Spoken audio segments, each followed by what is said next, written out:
Chapter 115. After returning to the stockade village, he first went to the workshop that made Rui's nectar. The autumn weather was a bit chilly, but in the workshop, several men topless were working in full swing. Although their daily work was very simple, they obviously didn't feel bored and were full of energy at all times. It was no wonder. What they did here was not tiring work. It was much easier than herding horses or doing farm work. Not only that, they had meat to eat and wine to drink every day. At night, they could sit on the kong with their wives and count the money. After counting the money, they would hide it. When they were in the mood, they could do something shameless. Life was very comfortable. Li Yi stood outside the workshop and looked at it from afar. Everything was normal, so he turned around and walked in the direction of his home. When he reached the door, he smelled a faint aroma of food before he stepped into the yard. Xiao Huan went to the shop with him in the morning, so it was naturally not her cooking. Mississippi Lu, not to mention that she didn't know how to cook. Even if she did, Li Yi might not dare to eat it. In the past, it was Xiao Huan or himself who cooked, so Li Yi subconsciously thought that the two sisters didn't know how to cook. It was not until a few days ago that he found out that Rui also had extraordinary cooking skills.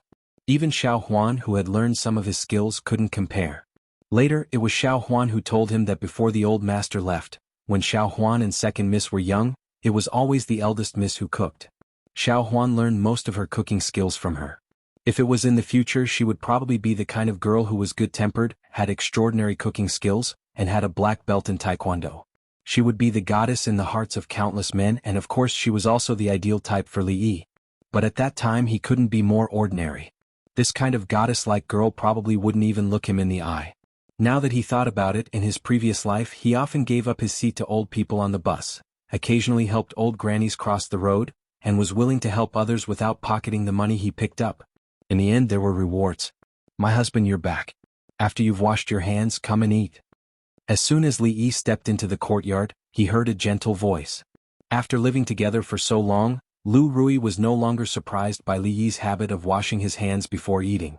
Recently, Li Yi came back around this time every day. By the time he reached home, the meal was already prepared. The feeling of always having someone waiting for him at home was very good. Not far away, Xiao Huan had already taken the initiative to fetch water for him. An imperceptible smile appeared on Li Yi's face as he strode over. "Brother Qian, you seem to be in a hurry. Where are you going?" "Rui Square." Rui Place sounds unfamiliar. Could it be a new brothel in the prefecture? "Brother Qian, you're not being honest. Why didn't you call little brother over for such a good thing? Why don't we go together? We can see for ourselves what kind of girls from Rui Place are like." On the streets of Qing and Prefecture, Fang heard the conversation between two scholarly men. He pursed his lips and muttered, "I was right, wasn't I? This is obviously the name of a brothel. Second mistress still doesn't believe me." Li Yi glanced at Fang. This fellow had righteously told him that other than Rui Place, nothing else was suitable for the name of the shop. The few of them had rejected his suggestion of Six Spirits Place. Their opinions were unanimous. He had no choice but to name the shop Rui Place. If it had been called Six Spirits Place, there would not have been so many misunderstandings, right? Of course, the name Rui Place was not without its merits. At least it could attract a large group of men who did not know the truth. Li Yi was extremely suspicious that the scholars who bought the Rui necklaces only had the same intentions as what the scholar had said. Behind the two of them, the faces of the four young girls were filled with excitement. They usually stayed in the village and rarely came to the prefecture. There were many things here that were full of novelty to them. With these young girls, Li Yi did not have to stay in the shop all the time. He could completely be a shopkeeper who did not have to do anything. When he had time, he would go to the brothel to listen to music. When he was in a better mood, he would accept the invitations of the girls and have a meal with them. They could talk about their dreams and life. Come on, have fun. After all, he had a lot of time. At the entrance of Rui Place there were already many people waiting. Among these people, there were those who had already placed orders and were here today to collect the goods. There were also those who had specially come to place orders. Fang carried a large bamboo basket on his back. It was filled with the latest batch of Rui necklaces. "The shopkeeper is here." "Shopkeeper, hurry up and open the door. We have been waiting here for a long time." After collecting the goods, I still have to go back and study. When the crowd saw Li Yi and Fang walk over, there was immediately a commotion. "Everyone, don't push.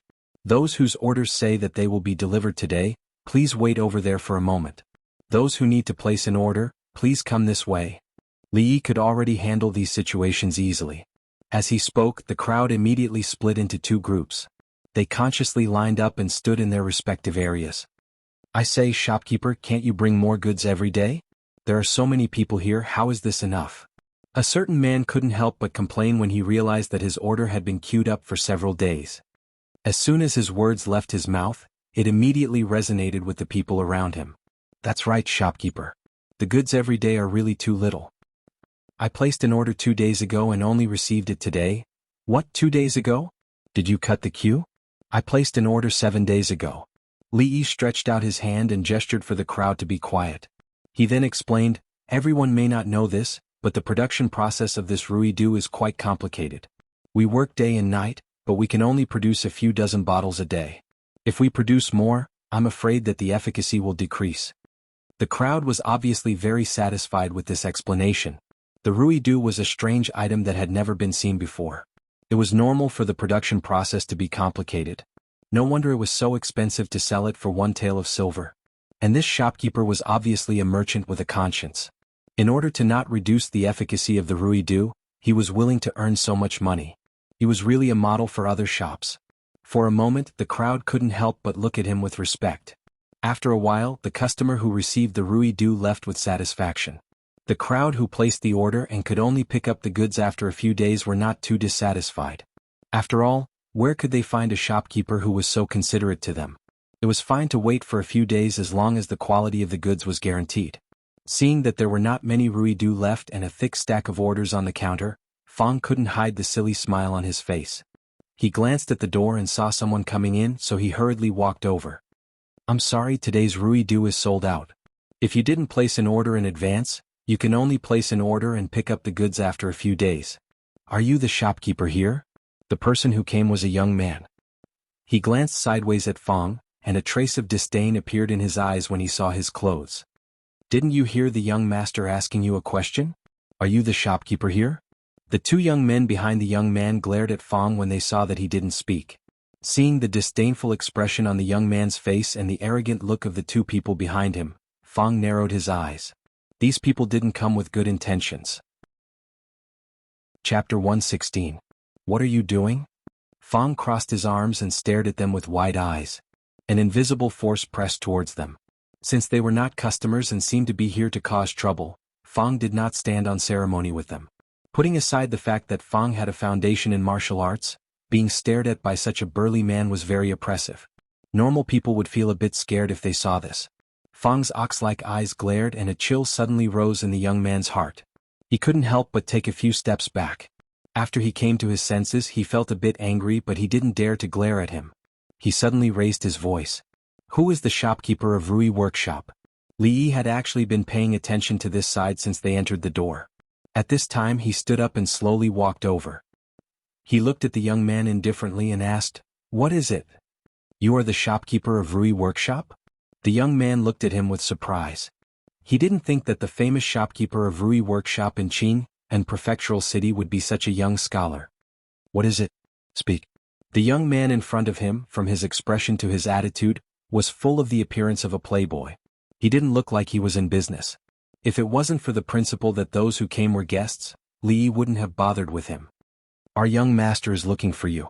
Of course it's a good thing." The young man didn't say anything. Another young man beside him spoke up. "Our young master will buy the recipe for your ruidu for 1,000 liang of silver."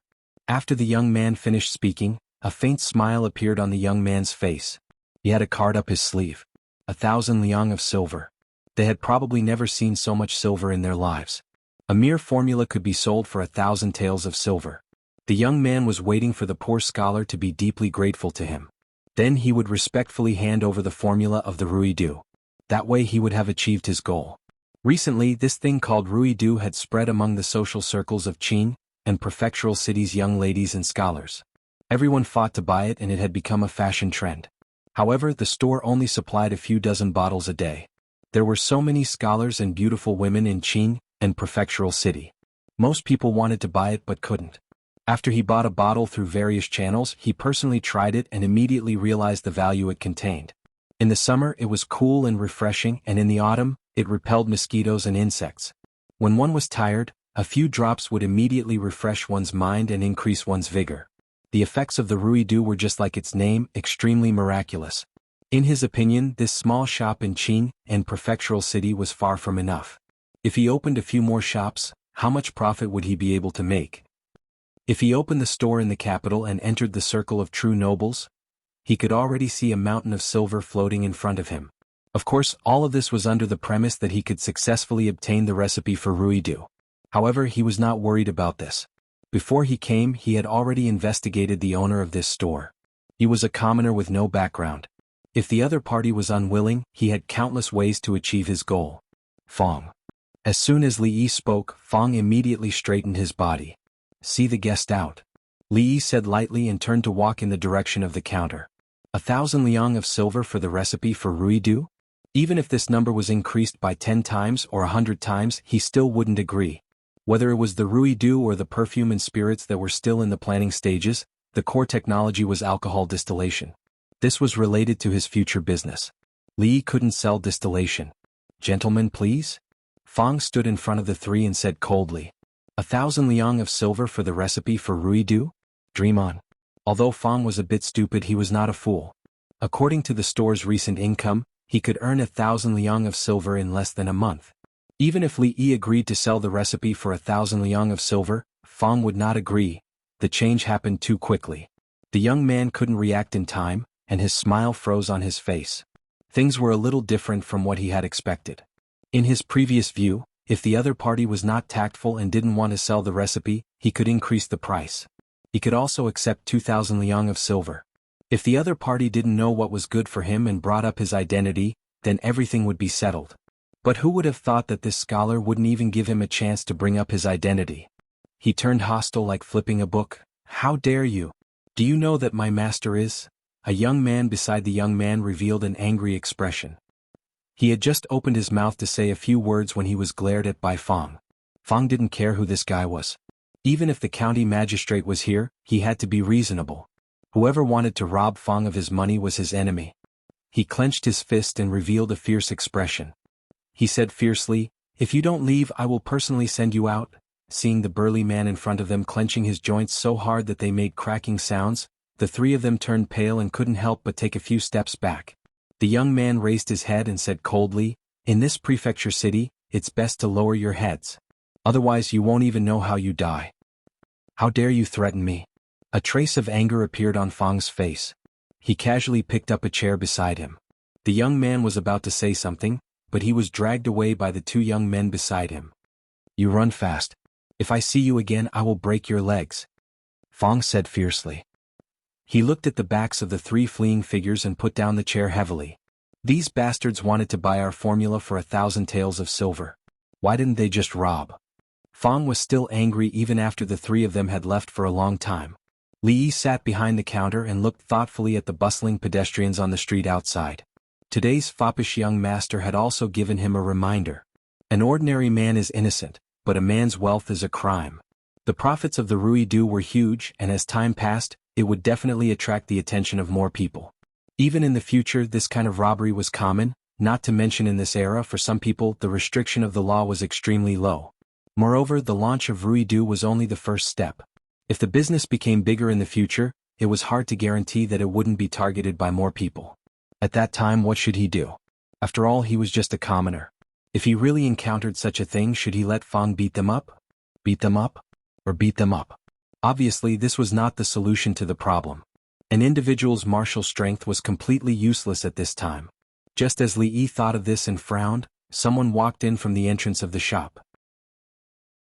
Chapter 117. Old Fong turned around and saw a few men following behind a young man walking in from outside. The young man was dressed in luxurious clothes and had an extraordinary temperament. However, the few men behind him all had solemn expressions. They were equipped with swords and sabers at their waists, and their faces were expressionless. They looked at people as if they were owed a few hundred taels of silver. As soon as they walked into the shop, a formless, murderous atmosphere filled the air. Seeing this, the two women who were about to enter the shop turned pale and hurriedly retreated. They had just sent away a few people, and now another group of troublemakers had come? A trace of anger appeared on Fong's face.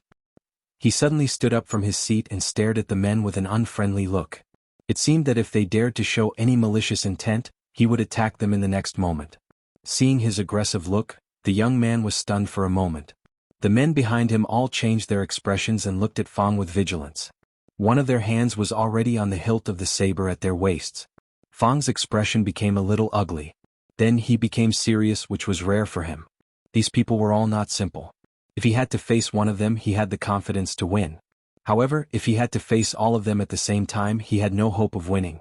Fang and the men were confronting each other nervously. The young man walked past him and saw Li Yi coming out from behind the counter. He asked with some surprise, "Did you really open the Rui workshop that has recently become famous in Qingyan Prefecture?" Li Yi wanted to say, "Are you blind?" But he remembered that the man was a young prince, so he held back. As soon as he turned his head, he saw Fang and Li Xian's attendants making eyes at each other affectionately. He couldn't help but feel a chill and said, "What are you doing?"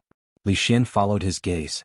After a moment of surprise, he waved his hand and said to the men, "Why are you following me? Get out." Among the men, the leader saw the young man in the shop and finally felt relieved. He waved his hand and the men immediately left the shop. He and Li Yi were old acquaintances. He knew that the young man had cured the princess's illness and was a friend of the young prince. He would not do anything harmful to the young prince. However, he was puzzled as to why the young man always had masters following him. Although the big man in front of him looked simple and honest, his strength could not be underestimated. The young woman who followed him last time had unfathomable martial arts. Even in the whole Jianghu she could not be an unknown person. Seeing the scene in front of him, Fang finally realized that the young man and the son-in-law knew each other. He was also relieved. He walked out of the shop and happened to meet the eyes of the man. There seemed to be some kind of fire when their eyes met. Inside the shop, Li Yi looked around for a moment.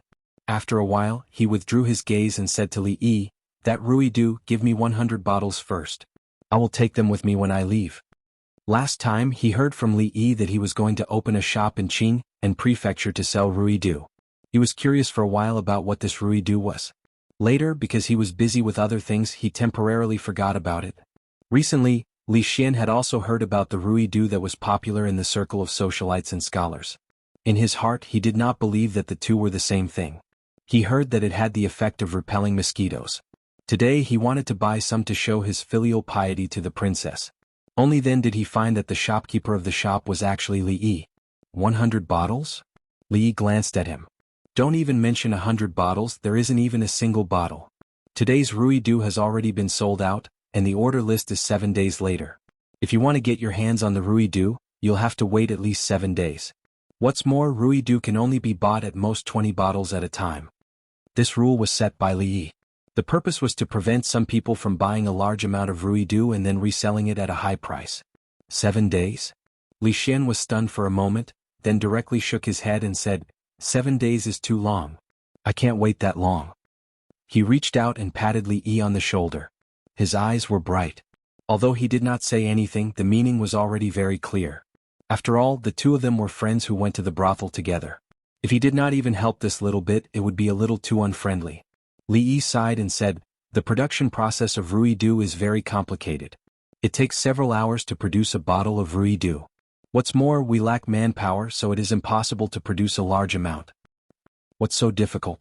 Can't I find some people from the prince's mansion to help you?" Li Xian was stunned for a moment, then he waved his hand, indicating that this was not a problem at all. Li Yi shook his head. Having manpower is not enough. To produce Rui do, not only do we need to build a workshop, but we also need to buy raw materials, which requires a lot of money. What's more, we can't put all our energy into Rui do. Rui workshop is about to start releasing perfume and spirits, so we also need manpower.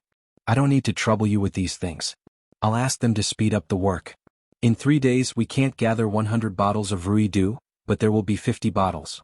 You can send someone to pick it up at that time. Perfume? The expression on Li Xian's face was stunned. What is this? A puzzled expression flashed across his face. He turned to look at Li Yi and murmured, "Spirits, how strong is it?" Li Yi took a small porcelain bottle from the counter and opened the lid.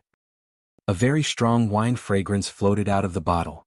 This was the alcohol obtained after more than 10 times of distillation. Although it had been blended, the alcohol content was still several times higher than the so-called spirits on the market. Good wine.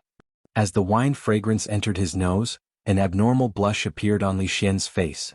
His body swayed and he grabbed the counter. He looked at Li Yi and said with burning eyes, "I'll help you with the manpower and workshop. You just need to tell me how this spirit is brewed, and, that perfume, what is it?" Li Yi couldn't understand why a person with such a poor alcohol tolerance would be so interested in hard liquor. However, this wasn't important to him. He looked at Li Xian with a smile and said, "How could I let you work for free? Why don't we consider this business a partnership? We'll split the profits 50-50. How about that?" "That's a good idea." Li Xian heard this, and after a moment of daze, he nodded without hesitation. He didn't want to accept other people's kindness for free.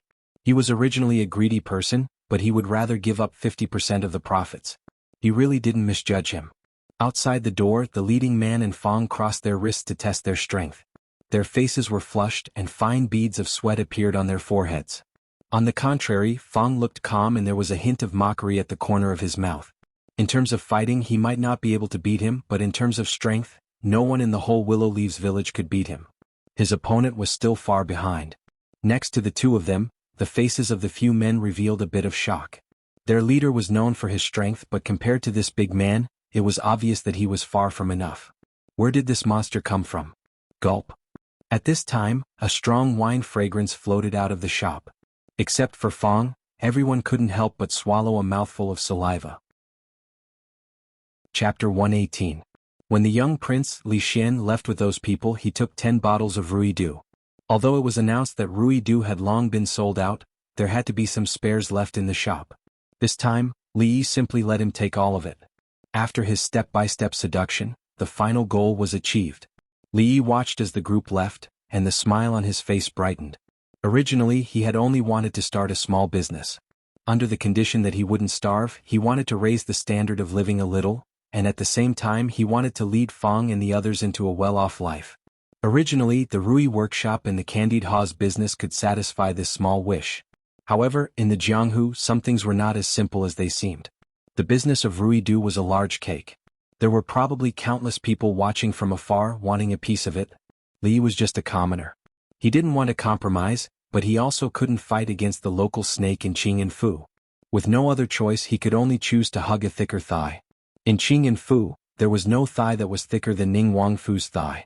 If the business wanted to grow, it needed more manpower, resources, and financial resources. It was clearly impossible to rely on just Fang and the others. They could only find others to cooperate with. Cooperating with Ning Wangfu was clearly the most suitable and the best way to solve the problem once and for all. In this small piece of land, no one dared to compete with Ning Wangfu for business. He only needed to contribute the recipe, and then he could sit at home and count the money. Although he was using the curiosity of the young prince, this was a win-win situation. The profits of Ruidu were considerable. Furthermore, Li Yi also planned to work with him for a long time. Ning Wangfu wouldn't lose out, and Li Yi could use this huge umbrella of protection to be a shopkeeper who didn't have to do anything. Of course, after interacting with the young prince a few times, Li Yi also found him to be quite pleasing to the eye. He was one of the few friends he acknowledged. They were all from the old Li family. To some extent, the goodies should be kept within the family. Now that his worries had been resolved, Li Xian went back to make preparations for the manpower, workshop, and shop. He could handle such a small matter by himself. In fact, when Li Yi suggested a 50-50 split, he didn't even think about it before agreeing. This caused Li Yi to admire him even more. The young man's thinking was very advanced. Originally, Li Yi wanted to explain to him about intellectual property rights, but now it seemed that there was no need for that. In the following time, he did some small training for the girls. It took a little time to teach them how to write orders. Although the format of the order was fixed and Li Yi could write it in advance, they had to fill in the delivery date and quantity by themselves. He needed to teach them how to write the number and date. Fang also had something to do. Of course, it was not enough to have only a few girls in the shop. If there were any bad customers or hooligans, Fang had to go out personally and temporarily act as a flower protector. Everyone had their own division of labor, so there was nothing for Li Yi to do. He made a cup of tea and lazily lay in the yard behind the shop. While basking in the sun, he looked for a few books in the library in his mind to recharge. In Jianghu, it was never a burden to have more skills. Maybe they would be useful one day. The position of this yard was facing the sun, and the sun was warm on the body. Li Yi closed his eyes and digested what he had just read. Suddenly everything went black. When he opened his eyes, he saw Fang standing straight in front of him, just blocking the sun. "Son-in-law, someone is looking for you." Fang looked at Li Yi with a strange expression on his face. He wanted to say something but stopped. When Li Yi stood up, Fang added, "It is a beautiful woman." "And I got it." Li Yi nodded and turned to walk into the shop. Recently, there would occasionally be women coming over and asking him to write something on a piece of paper. He had long been used to it. Of course, there were some scholars in the beginning, but after they heard that he had to pay 1 tael of silver to write a word, gradually no one came. Being able to enjoy the treatment of a star also made Li Yi's vanity a little satisfied. However, in Fang's view it was not like this. "And I got it? What kind of attitude is this? There is a beautiful woman looking for him? Isn't he worried that I will tell the big miss?" A trace of hesitation appeared on Fang's face. After thinking about it, he still followed. Seeing that the young master was so calm, it did not seem like he had a guilty conscience. What if he was thinking too much? Li Yi walked into the shop from the back door. Several girls were practicing what he had just taught them at the counter. In the resting area opposite, a young woman was sitting there with a pretty maid standing behind her. The young woman seemed to be holding something in her hand. At this moment, all her attention was on the paintings around the wall, fascinated. Seeing the woman from afar, a trace of doubt appeared in Li Yi's eyes. He walked to the woman and asked, "May I know why Miss Zumo is here today?" He did not expect that the person who came here to find him was actually the top artist of the Jade Courtyard. Li Yi and she had some small misunderstandings before, but they had later reconciled. However, the two of them had only met twice at the poetry conference and had no further interaction. "Zumo is here to return the painting to young master." Zheng Zumo stood up, curtsied, and handed the thing in her hand to Li Yi. "Painting?" Seeing that she handed over a paper tube, Li Yi was even more puzzled. When did she take his painting? He turned to look at the surrounding walls. Not a single painting was missing? Puzzled, he untied the string in the middle of the paper tube and slowly arranged the paper tube on the table beside him. Seeing the painting of a woman in martial attire on the paper, the expression on Li Yi's face froze for an instant. Lu Rui. It was actually Lu Rui. The painting was three-dimensional, so it should have been drawn by him. However, he had only drawn Lu Rui once, and that painting was still locked in the cabinet in his room. But what was with the painting in front of him? "I'm afraid that young master took the wrong painting that day. Please return the painting that you took away to me." Zheng Zumo did not notice the change in Li Yi's expression and looked up at him. A strange feeling welled up in Zheng Zumo's heart at the thought that her painting was in the hands of a man. Coincidentally, she heard that the scholar who defeated Xin Zhao in poetry was in this Rui workshop, so she immediately brought the painting over. However, Li Yi did not give Zheng Zumo an answer. His mind was still a bit confused at the moment. If he had taken the wrong painting that day, if this painting had fallen into Zheng Zumo's hands, then the painting he had taken away that day was actually her portrait. Li Yi raised his head and glanced at her. He finally realized that the reason why he felt a sense of familiarity when he saw her at the intoxicated fragrance house was not because he went to the Jadeite courtyard with Li Xian that night, but because he had seen her portrait at the art stall. Fang walked to Li Yi's side with doubt and looked at the table. After a moment of shock, his eyes suddenly widened, as if he had seen something extremely incredible. Young master actually secretly hid a portrait of second miss. A voice, like thunder, exploded in Fang's mind. Chapter 119. Fang stared blankly at the portrait on the table. His expression was blank, but his heart was in turmoil. He vaguely felt that he seemed to have accidentally discovered a great secret. Could it be that the son-in-law was still not satisfied with the first miss, and was still thinking about the second miss? In an instant, Fang's heart fell into endless anxiety and confusion. What to do, what to do? Should he tell the first miss, or should he tell the second miss? Since he already knew about this matter, he would be disloyal if he did not report it to the first miss. But betraying the son-in-law would be unjust, and it might even destroy a good family. Old Fang would not be the culprit who would destroy a family. Secretly tell the second miss? Forget it. For the safety of the son-in-law and his own life, it was best to never let the second miss know about this. Fang, who was caught in the choice of loyalty, had a very complicated look in his eyes, and the expression on his face kept changing. Young master. Young master? Zheng Zumo finally noticed that something was wrong with Li Yi's expression and called out softly with some confusion. Li Yi came back to his senses and realized that he had made such a big mistake before. A man secretly hiding a woman's portrait. This was very thought-provoking. Fortunately, Rui and Xiao Huan did not see it. Otherwise, they would have thought that he had some improper thoughts about this Miss Zumo. "I'm really sorry. After taking the portrait that day, I didn't open it." I didn't think that I had taken the wrong one. However, the portrait is not with me at this time. I will bring it tomorrow and give it to you. Li Yi looked at her and said apologetically, "Thank you, young master." Zheng Zumo nodded and said softly. Her eyes swept over the surrounding walls, and she wanted to say something but stopped. "Is there anything else, Miss Zumo?" Li Yi seemed to have something else to say and asked in confusion. A trace of hesitation appeared on Zheng Zumo's face, and then she said, "To be honest, Zumo would like to ask young master what kind of technique you used to make this portrait so lifelike. The person in the painting seems to be walking out of the painting." She didn't dare to look up at Li Yi. She knew that it was a bit abrupt to ask these questions at this moment. Painting techniques were the summarization of a person's experiences over a long period of time. To those who were skilled in the Tao of painting, they were incomparably precious. Even she wouldn't easily teach these things to others.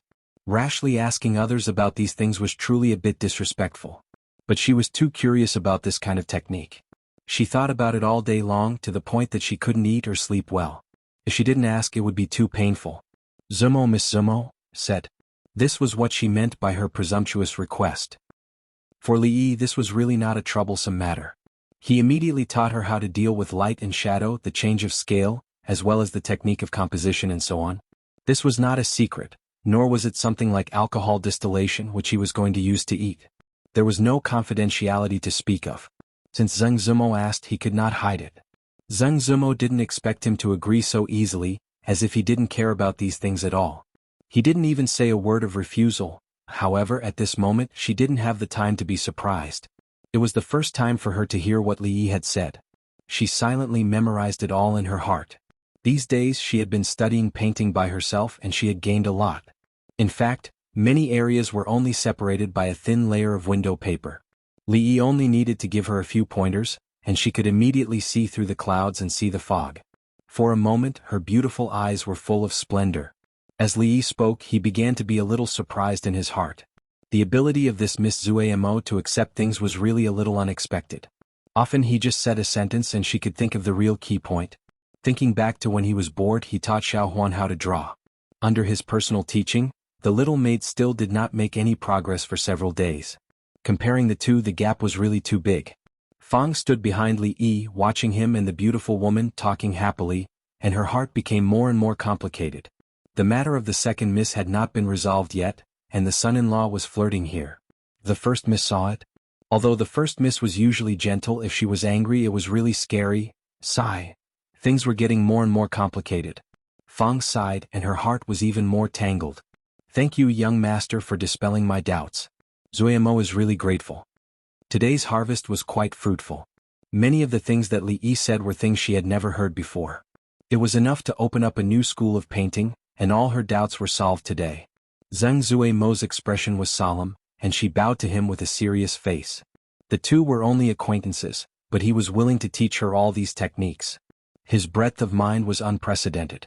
She had received his kindness, and even bowed to him as a disciple was not an exaggeration at all. At this time, thinking of the misunderstanding between the two before, and that she had mistakenly regarded him as a lecher, Zheng Zuemo was extremely regretful. How could such a broad-minded and noble person be a lecher? Miss is too polite. Li Yi raised his hands with a smile and said, "If you have any sisters you are familiar with who also want a 3D portrait, you can have them come to me. 10 liang of silver for one. The price is fair and I do not cheat anyone. If there are many, you can even get a discount." Just now, Li Yi was thinking that 3D painting had never appeared in this world before. Perhaps it would be very popular. Which woman did not want to keep their youthful, alluring and infinitely charming appearance so that when they grew old and faded, they could have a souvenir?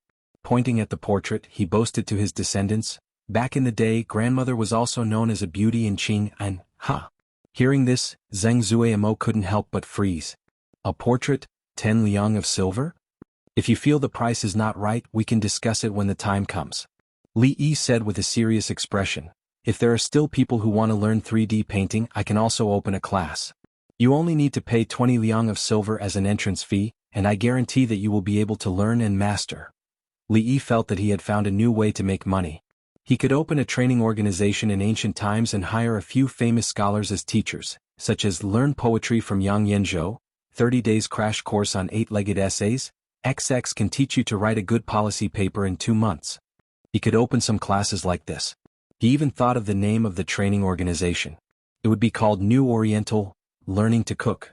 Which school was the best in tutoring for scientific exams? Set your sights on New Oriental of Qing'an. Chapter 120. Zheng Zumo left with the little servant girl. When she left, the expression on her pretty face was a bit absent-minded. It seemed that she didn't take his words to heart, which made Li Yi a little disappointed. Women and children's money was the easiest to earn. This was an unchanging truth. If all the girls in the brothel in Qing'an Prefecture could spend 10 taels of silver to buy a portrait, then he could at least save a few years of hard work. But thinking about it, painting all day was boring. How could it be as carefree as being a shopkeeper who didn't have to do anything? Li Yi thought about it and gave up on this idea. When he was about to go back to the yard to bask in the sun, he turned his head and saw Fang standing there, looking at him with a leisurely gaze. What's wrong? He felt a chill in his heart after being stared at by Fang and asked, "Who was that girl just now?" Fang put away his usual silly smile and asked with a straight face. Although the son-in-law was walking down the wrong path, Fang felt that the son-in-law could still be saved. He had to persuade him not to always associate with these shady women outside. The eldest miss was such a good person, why didn't he know how to cherish her? Her name is Zheng Zumo, a friend. You wouldn't know her even if I told you, Li Yi said casually. When Zheng Zumo left just now, she ordered a lot of rui nectar from here. She said that she bought it on behalf of the sisters in the Jade Yard.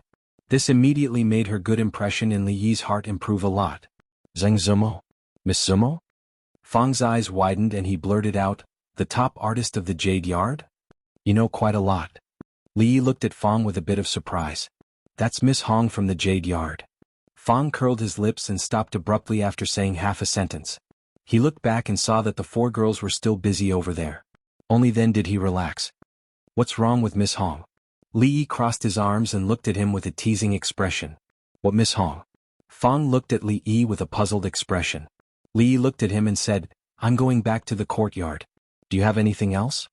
Fang hurriedly stepped aside and said, No more, no more. Son-in-law, you go ahead. I'll look after the store. First miss, second miss. Li Yi had just taken 2 steps when Fang suddenly cried out in surprise. Li Yi glanced at him indifferently. Such a childish trick might work on a brat, but if he wanted to trick him, Fang had miscalculated. Sister Rui? A few crisp voices came from the direction of the counter. Li Yi looked back at the girls. Did Fang collude with them? Through the corner of his eyes, Li Yi saw that the portrait of Lu Rui that he had left on the table at the side and forgot to put away was picked up by someone. Her pretty face was slightly startled and an indescribable color flashed in her eyes. Mississippi. Lu's gaze looked over and with a slight shake, the painting was put away and held in her hand. Son-in-law, Uncle Fang. Xiao Huan followed behind Lu Rui and walked in from the outside with a smile. Fang looked at the thing in Lu Rui's hand and then looked at Li Yi. He silently took a small step towards Li Yi's side. If second miss got angry later, he could still block for son-in-law. Fortunately, they had arrived at this moment. If they had arrived a quarter of an hour earlier, they would have seen son-in-law and that Miss Zuemo flirting.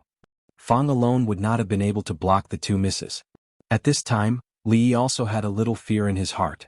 Fortunately, he did not draw a pig's nose or pig's ears for Lu Rui. Otherwise, the consequences would be unimaginable. Fang waited for a long time and did not see any signs of anger from second Mississippi. The expression on his face was as indifferent as ever, as if nothing had happened just now. While he was feeling curious and surprised, Li Yi had already walked forward and said to Lu Rui in confusion, Wife, why are you here? I have nothing to do, so I came here to have a look. Lu Rui smiled. At this time, Xiao Huan came from behind her and put the food box in her hand on the table. She said, Miss asked Xiao Huan to make food and bring it over. Son-in-law, Uncle Fang, sisters, hurry up and eat while it's hot. The kitchen at the back of the shop could cook, but Li Yi had been busy recently and had not had time to open a meal. Meals were usually settled at the small stalls outside. There was not much food in the small food box. Of course, it was not enough for the girls plus Li Yi and Fang, so Fang was sent to buy some food from outside. He closed the shop and moved a table in the yard. The sun was warm and the breeze was not hurried. Such an atmosphere was suitable for eating. The food that Xiao Huan brought were all ordinary home-cooked dishes. When he opened the food box and smelled the aroma, Li Yi knew that this was not made by Xiao Huan. The little maid's cooking skills were only average. Recently, under his deliberate guidance, she had only improved, but it was not to this extent. He secretly glanced at Lu Rui but did not expose her. If it was not Xiao Huan, he could ignore the otherworldly Mississippi Lu. She was the only one in the family who could make this kind of food. Today she and Rui came to Rui's workshop together, which surprised Li Yi. Previously, he had mentioned more than once that if she felt bored in the stronghold, she could manage the business of the shop in the prefectural city. However, Lu Rui seemed to have no interest in this, so Li Yi did not mention it again. Today, was this considered the lady boss inspecting the shop? When he and Lu Rui got along, there was always a strange tacit understanding. The two of them did not talk about what had happened before. Apart from not having sex according to their current lifestyle, there was no difference between them and a real husband and wife. They never blushed or quarreled, which was enough to be called a role model. Thinking of the situation when he first came to this world, he was restless in his room, thinking that he could not keep his chastity. Who would have thought that the person who pushed open the door was actually a beautiful woman? She walked in and said a few words to him. Then she smashed the wooden table to frighten the two with ulterior motives. Before she left, she turned her head and said faintly, "I, Lu Rui." These images appeared in his mind. Thinking of the current situation, Li Yi was surprised to find that the distance between the two of them had unknowingly been shortened by too much. Perhaps one day in the future, when he completely accepted and integrated into this world between him and her, it might be possible. After the meal, the few young girls excitedly talked about the scene of everyone fighting over Rui's clothes in the morning. The little maid interrupted from time to time. Lu Rui listened with a smile. Fang sat beside Li Yi, trembling with fear. He was always on guard against the second miss who could fly into a rage at any time. Chapter 121. Ning Wang Fu did not lack manpower, nor did it lack money. For everything, little Prince Li Xian only needed to move his mouth, and the people below would naturally take care of it. However, building the workshop, making the distillation equipment, purchasing the raw materials, and giving the workers in the workshop some simple training. These things could not be completed in a day or two, and required at least a few days of preparation. With sufficient funds and manpower, the production of spirits could also be put on the agenda at the same time. Moreover, alcohol distillation only had a simple purification process, which was even simpler than the production of ruidu, but the profits could not be compared. This world also had an incomparably long wine culture. From the nobility to the common people, they all treated it as an important drink in their daily lives. The reason why Li Yi did not release spirits until now was because the cost of this thing was too high. After buying a jar of low alcohol content and distilling it, there would not be much left. Distilling a few large jars of wine into a small jar, although the price would be more expensive than the original, but Li Yi currently did not have much wealth, and could not afford to burn money like this. Li Xian was not the same. He was stupid but had a lot of money and had a strong background.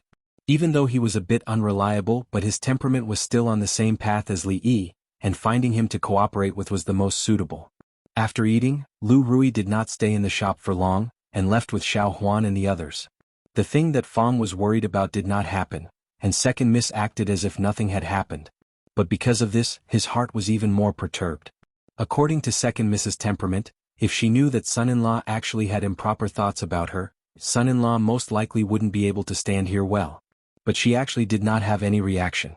Could it be that, between the two of them, there was really some unspeakable secret? Fang felt that he could not continue thinking about it. The implications of this matter were too big, and had already far exceeded the scope of his control. The family matters of son-in-law and eldest miss, it was better to leave it to them. After struggling for a long time, Fang didn't continue to make things difficult for himself. Li Yi didn't know that Fang's thoughts had changed hundreds and thousands of times. It was boring to stay in the yard and bask in the sun all the time. After instructing Fang to look after the shop, he strolled out of the shop slowly. Standing on the street, he heard the faint singing of, "I wish you a long life," thousands of miles apart. Coming from the brothel not far away. Li Yi was stunned and looked over. A moment later, in the brothel next to Rui Square, a young gentleman picked a remote seat and sat down. The singer on the stage was singing Shuidiao Getu, in a melodious voice. The young gentleman curled his lips. He could vaguely hear him saying words like, "no authorization," and "copyright fee." He waved his hand at the shop assistant not far away. "Sir, what do you need?" The waiter hurriedly ran over and asked with a face full of smiles. "Bring a pot of tea." "All right, please wait a moment, the tea will be served soon." The waiter responded, and not long after the tea was served. Li Yi took a sip of tea. When he looked up again, the singer on the stage had already retreated, and a few women were dancing on the stage. Their sleeves fluttered in the wind, and it was a beautiful sight. Many cheers came from the seats below the stage. When they saw the excitement, they took out a few copper coins and threw them on the stage. The copper coins hit the dancers, but they didn't dodge or dodge. It was as if they were already used to it. Li Yi watched the dance on the stage with great interest. This kind of dance that was filled with the beauty of classical elegance was very pleasing to the eye. At least, in his opinion, it was more than 1,000 times better than the so-called South Korean dances of the future, where people showed their navels and thighs on the stage. It was just that the behavior of the audience below was a little vulgar and spoiled the scene. However, in this era the status of actors and actresses was extremely low. Although many people liked to watch them perform, deep down they looked down on these actors and actresses. This was different from the celebrities of the future generations. Everyone was an actor. One was so miserable, while the other was like the moon surrounded by stars. If these seniors knew how the actors of the future generations were treated, would they feel gratified or would they lament? The brothels here were equivalent to the theaters of the future. They mainly performed plays, songs, and dances. It was one of the few places of entertainment for the people living at the bottom of society. Li Yi also came here to watch the songs and dances, listen to the plays, and experience the entertainment activities of the people of this world. In the past, he naturally had no interest in these things. The entertainment activities of the 21st century were very developed. When he was bored, he could choose to watch movies or surf the internet. Unfortunately, there were only a few forms of entertainment in this world, so he could only make do with it. After paying 10 coins at the door, he could stay here for a day and watch as many programs as he wanted. Of course, other expenses had to be calculated separately. There were about 100 seats in the brothels. At this time, most of them were not full. Li Yi drank a cup of tea for about half an hour. During this time, there were 2 performances of singing and dancing on the stage. One was an opera. The singing and dancing were not bad. As for the opera, it was really a little boring. After a while, Li Yi lost all interest. In his heart, he thought that if there was a chance in the future, he would also open a theater like this and let those singers sing popular songs. Instead of singing, they would not sing those boring plays. They would perform something like The Legend of the White Snake or The Journey to the West. It would be more interesting. The rich seemed to like this. They would buy a few actors and let them perform for them. When they were free, they could also do some unspoken rules. Just thinking about it made people envious. Sister Wan, they are coming down soon. What are you going to sing this time? Immortals at the Magpie Bridge? Behind the stage, a 15 or 16-year-old girl asked the gentlewoman beside her with a flushed face. It's time for Sister Wan to go on stage? Then we'll be able to receive a lot of rewards. Another girl said with a smile. Sister Wan sings well, so they will naturally give you more tips. That girl rolled her eyes at her and looked ahead. She immediately said, they are already done. Sister Wan, hurry up and go up. The sweet-tempered woman smiled and waited for the people who had just finished singing to come out before she slowly walked in. At the same time, Li Yi, who had lost interest in watching anymore, stood up from his seat, paid for the tea and walked out. As soon as he walked out of the door, there was a sudden burst of enthusiastic cheers in the brothels. Li Yi stopped in his tracks. When he was about to look back, he saw a lot of people gathered at the entrance of Rui workshop, surrounding it and pointing at it. Li Yi frowned slightly and walked over quickly. Chapter 122. Everyone look, my brother used their Rui-do to become like this. A tall and skinny young man in the crowd pointed angrily at Rui workshop and said loudly. Beside him, a young man stood there. His face was swollen and his eyes had become thin slits. One could vaguely make out his human features. My brother heard that the Rui workshop sells Rui-do that can refresh the mind. He wanted to use some when he was tired from studying. Who would have thought that after using it he would become like this? The young man's face was full of grief, and his voice was clearly heard by the surrounding crowd. As soon as he finished speaking, the surrounding crowd all looked at the young man. Someone couldn't help but laugh out loud. This face, it looks like a pig's head, ha. Haha, now that you mention it, it really does look like it. Seeing the young man's swollen head that looked like a pig's head, the crowd automatically ignored what the young man had just said. Even though they knew it was a bit rude, they still couldn't help but laugh out loud. Hearing the laughter around him, the young man's swollen face immediately turned the color of a pig's liver. Soy pig's head. At this moment, the people who hadn't laughed earlier finally couldn't help but laugh. The angry young man's expression froze on his face. The development of the situation was completely different from what he had imagined. Shouldn't the crowd be pointing their fingers at Rui workshop and scolding the black-hearted profiteers for selling shoddy goods and scamming customers? How did it turn out like this? Damn it, who brought up the topic of soy pig's head just now? The young man's throat moved, and he secretly swallowed a mouthful of saliva. Then he gave a few people in the crowd a look. Someone immediately understood what he meant and shouted loudly. Boycott the profiteers. Boycott Ruidu. Black-hearted merchants, drag them to the officials. A few abrupt voices came from the crowd, but they were quickly drowned out by the crowd's discussion. I heard that Spring Fragrance restaurant has a new dish recently. Their soy pig's head is really the best in Qingyan Prefecture. Should we go try it another day? Sai, what's so good about soy pig's head? Braised pig's feet are the best. I think pig's ears are delicious. They're perfect to go with wine. A few people in the crowd looked embarrassed. The young man stood at the entrance of Rui Square and opened his mouth in shock, but he couldn't say a word.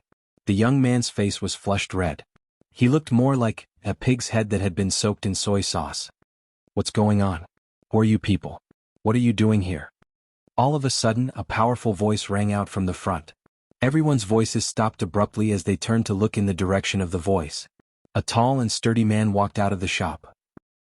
When the young man saw that everyone was no longer discussing the matter of the marinated pig head, he was overjoyed. He quickly wiped away his saliva and a resentful expression immediately appeared on his face. He pointed at the man and said, "It's all because of your Ruidu that my brother has become like this. Today you must give us an explanation." What? Old Fong looked at the young man beside the young man and was also shocked. Whose family is this braised pig head? You? Don't even think about changing the topic. The topic of marinated pig head could not be discussed anymore. The young man pointed at Fong and said loudly, "If you can't give me an explanation today, I'll definitely report you to the authorities. Give us an explanation. We can't let this black-hearted shop go." That's right, we can't let them go. Among the crowd, more and more people began to shout along with them under the uproar of a few voices. Those who were watching a good show could never complain about things getting out of hand. After all, the pig head looked delicious, and it looked miserable. Under the influence of sympathy, the balance in everyone's hearts gradually tilted in their favor. Fong's expression was ugly. If that pig head was really caused by Ruidu, then the matter was serious. It would have a serious impact on Ruidu's voice in the future. Behind him, the pretty faces of a few girls turned pale. They also didn't know how to deal with this matter. "Fong, what's the matter?" A familiar voice came from the side. Fong turned his head and looked as if he had seen his savior. He was relieved and said hurriedly, "Young master, you came at the right time.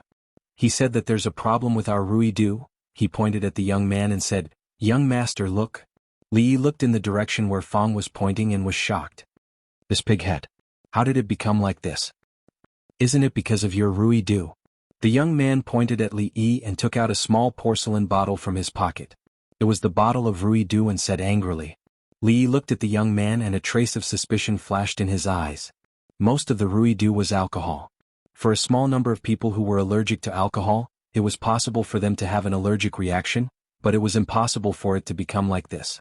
Moreover, when he was selling the Ruidu, he had already made it clear that there shouldn't be such a serious allergic reaction. Could it be that these guys are here to blackmail me? Li looked at the young man thoughtfully. At this moment, there was a sudden commotion outside the crowd. "Make way, make way." A few constables in black separated the crowd and walked in.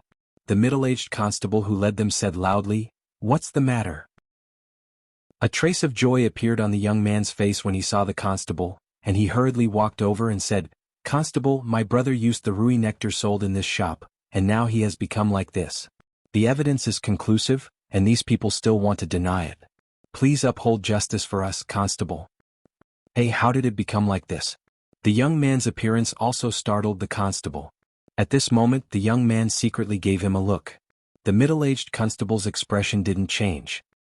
He waved his hand and said, "If you have any grievances, you can talk about it when we return to the county government. Disperse, disperse." Hearing this, Li Yi's eyes slightly narrowed. Generally speaking, for such a small matter, constables would only suggest the two parties to mediate in private. They wouldn't easily bring it up in court. This young man didn't even mention whether he was willing to mediate or not, but the middle-aged constable couldn't wait to bring them back to the county government. Of course, Li Yi wouldn't believe that there wasn't something fishy going on. Moreover, when he saw the two of them secretly exchanging glances, he coincidentally saw it. Hearing that they were going to the county government, Fang's expression changed slightly. The faces of the girls behind him were even paler. At this moment, Li Yi took a step forward and pointed at the young man. He said, "Constable, before we go to the county government, can I ask him a few questions?" "What questions?" "You'll have the chance to ask him when we get to the county government." The middle-aged constable impatiently waved his hand and said to the young constables, "What are you waiting for? Take them all away." A secret smile appeared on the young man's face. Once they arrived at the county government, he would be the one to decide who was right and who was wrong. The burly man and scholar before him were no different from fish on the chopping board. So what if we let him ask? It won't take much time. At this moment, a faint voice came from outside the crowd. Chapter 123. Although the woman's voice was clear and melodious, it was clearly not what the young man liked to hear. "Who said that?" "The constable is speaking. Is it someone you can interrupt?" The young man turned his head with a dissatisfied expression and looked towards the direction of the voice. The light blue constable uniform that the woman wore was slightly different from the other constables. At this moment, she was standing outside the crowd with her arms crossed in front of her chest and a saber hanging from her waist. Her gaze was indifferent as she looked over. The scene that the young man saw when he turned his head had clearly stunned him. However, at this moment, the middle-aged constable's foot was already flying towards him. "Shut up." The middle-aged constable's foot caused the young man to stagger. When he raised his head, his face was already filled with a flattering smile. He walked in front of the young woman and asked, "Boss, why are you here?" The young man was momentarily stunned by the inexplicable kick. He didn't understand why the middle-aged constable was acting so crazily. Bringing the shopkeeper of the Rui workshop back to the county office had been personally ordered by the county lieutenant. He was only a lowly constable. Why didn't he listen to the county lieutenant's orders? Of course, he didn't know that the middle-aged constable knew better than anyone else that this young lady was someone who even dared to point at the county magistrate and scold him. Furthermore, even after being scolded, the county magistrate didn't even dare to fart. Compared to the county lieutenant, it was obvious that this young lady who hated evil and couldn't tolerate even the slightest bit of sand in her eyes was much more difficult to deal with. The woman didn't pay attention to the middle-aged constable and glanced at Li Yi as she said indifferently, "What do you want to ask?" "Ask away." "Thank you, constable." Li Yi cupped his hands towards her and thought that the young lady of the Li family was still reasonable. He turned his head to look at the young man whose head was swollen like a pig's and asked, "You said that your pig's head right now is because you used our shop's ruidu?" "Pig's head." The young man didn't expect that this scholar would stab him in the heart as soon as he opened his mouth. He almost spat out a mouthful of blood as he gritted his teeth and said, "Yes." "Do you remember when you bought it?" Li asked again. 3 days ago, the young man answered without hesitation. In his heart, he rejoiced that he had done his homework before coming here. Otherwise, he wouldn't be stumped by this scholar's questions. "Do we buy it directly or through an order?" "Buy it directly." "What was the price of ruidu at that time?" 1 tael of silver per bottle." "Who did you buy it from that day?" "You gave it to me personally." "Do you still remember the time?" "Around c. "How much silver did the instigator give you today?" 10 taels. The speed at which Li Yi asked questions became faster and faster. The young man was already prepared and answered smoothly. He was able to answer subconsciously. He mocked Li Yi in his heart. As early as yesterday, he had begun to prepare for this and had practiced it countless times. There would not be any mistakes. Even if this scholar were to ask another 10 or 8 questions, he would not make any mistakes. Seeing that the scholar had suddenly stopped talking, the young man's lips curled into a smile. He finally gave up. When he turned around, he realized that the crowd around him had quietened down without him noticing. Many of the onlookers began to look at him with a strange expression. The middle-aged constable looked up at the sky as if there was something in the sky that attracted him. The young man who instructed him to do these things twitched his mouth and his face was ashen. He thought that he had considered all aspects, but he never thought that he would find such a pig-headed teammate. Seeing the strange expressions of the crowd, the young man was astonished. What was wrong with everyone? "Constable, I have finished my questions." Li Yi once again cupped his hands at the woman and then stood quietly at the side. Emingzu turned to look at him. The indifference in her eyes faded and finally, a strange expression appeared. In her mind, she recalled the process of him solving the silver snatching case and how he managed to get the truth out of the man's mouth with just a few words. This scholar really did have some ability after all, huh? At this moment, the crowd could not hold it in any longer and roared with laughter. This person is too stupid. He confessed so easily. So he was ordered by someone to frame someone else. This young master is really smart. With just a few words he was able to get the truth out of him. Now that the truth was out, the matter was out of the hands of the young man and the middle-aged constable. With a glance from the young woman, the rest of the constables rushed forward and arrested the young man and the young man whose head was swollen like a pig's. In the crowd, the expressions of a few figures changed and they quietly retreated. Even though the middle-aged constable had received the order from the magistrate, he did not dare to do anything at this time. Not to mention that there were so many people watching. Even if his superior was present, he could only act impartially. When he turned to look at Li Yifang and the others, he immediately put on a smile and said, "I'm really sorry. I almost fell for these two vile people's tricks and caused you to be wronged." Knowing that the constable did not mean what he said, Li Yi did not expose him. He cupped his fists and said a few polite words as he watched the constables escort the two people away. "Are you interested in becoming a constable?" The young woman crossed her arms and looked at Li Yi with interest. Although there was no shortage of constables in the yamen, most of them were good-for-nothings. There was a shortage of smart people like her.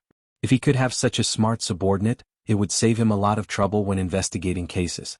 Be a constable? Li Yi was stunned for a moment and then shook his head. Although being a constable sounded prestigious, the status of a constable was not high. It could only be considered a temporary job, and the nature of the job was very dangerous. He was not like the young woman in front of him. As a descendant of the royal family, she actually had the interest to be a constable in a small yamen. He did not know if the people above him were out of their minds. Of course, Li Yi was not curious as to whether this princess or princess had the idea of going deep into the grassroots to experience the people's feelings. In any case, he had no interest in being a constable at all. "Are you the shopkeeper of this Rui workshop?" Seeing that Li Yi refused, the young woman did not show any disappointment on her face. She turned to look at the signboard of Rui workshop, threw over a piece of silver and said, "I've long heard of your Rui Do. I happened to pass by today. Give me a bottle." "I'm sorry, today's Rui Do is sold out." Li Yi regretted giving all the stock to Li Xian just now. He threw the silver back and said, "You don't need the silver. Come and get it tomorrow when the constable patrols the street." Although Li Yi was not a generous person, he was clear about gratitude and grudges. If she did not give him the chance just now, today's matter might be a little troublesome. It was just a bottle of Rui Do. He was really embarrassed to accept the silver from her. "Well, I'll come again tomorrow." The young woman did not stand on ceremony. After taking back the silver, she waved her hand and said lightly. Then she turned around and disappeared on the street. Li Yi looked at the direction in which she left, and a thoughtful expression appeared on his face. In the morning, there was someone who wanted to buy the formula of Rui Do by force. Now, there were these two people who were stirring up trouble. It was obvious that they were in cahoots with the middle-aged constable. It seemed that more and more people had their eyes on Rui Do.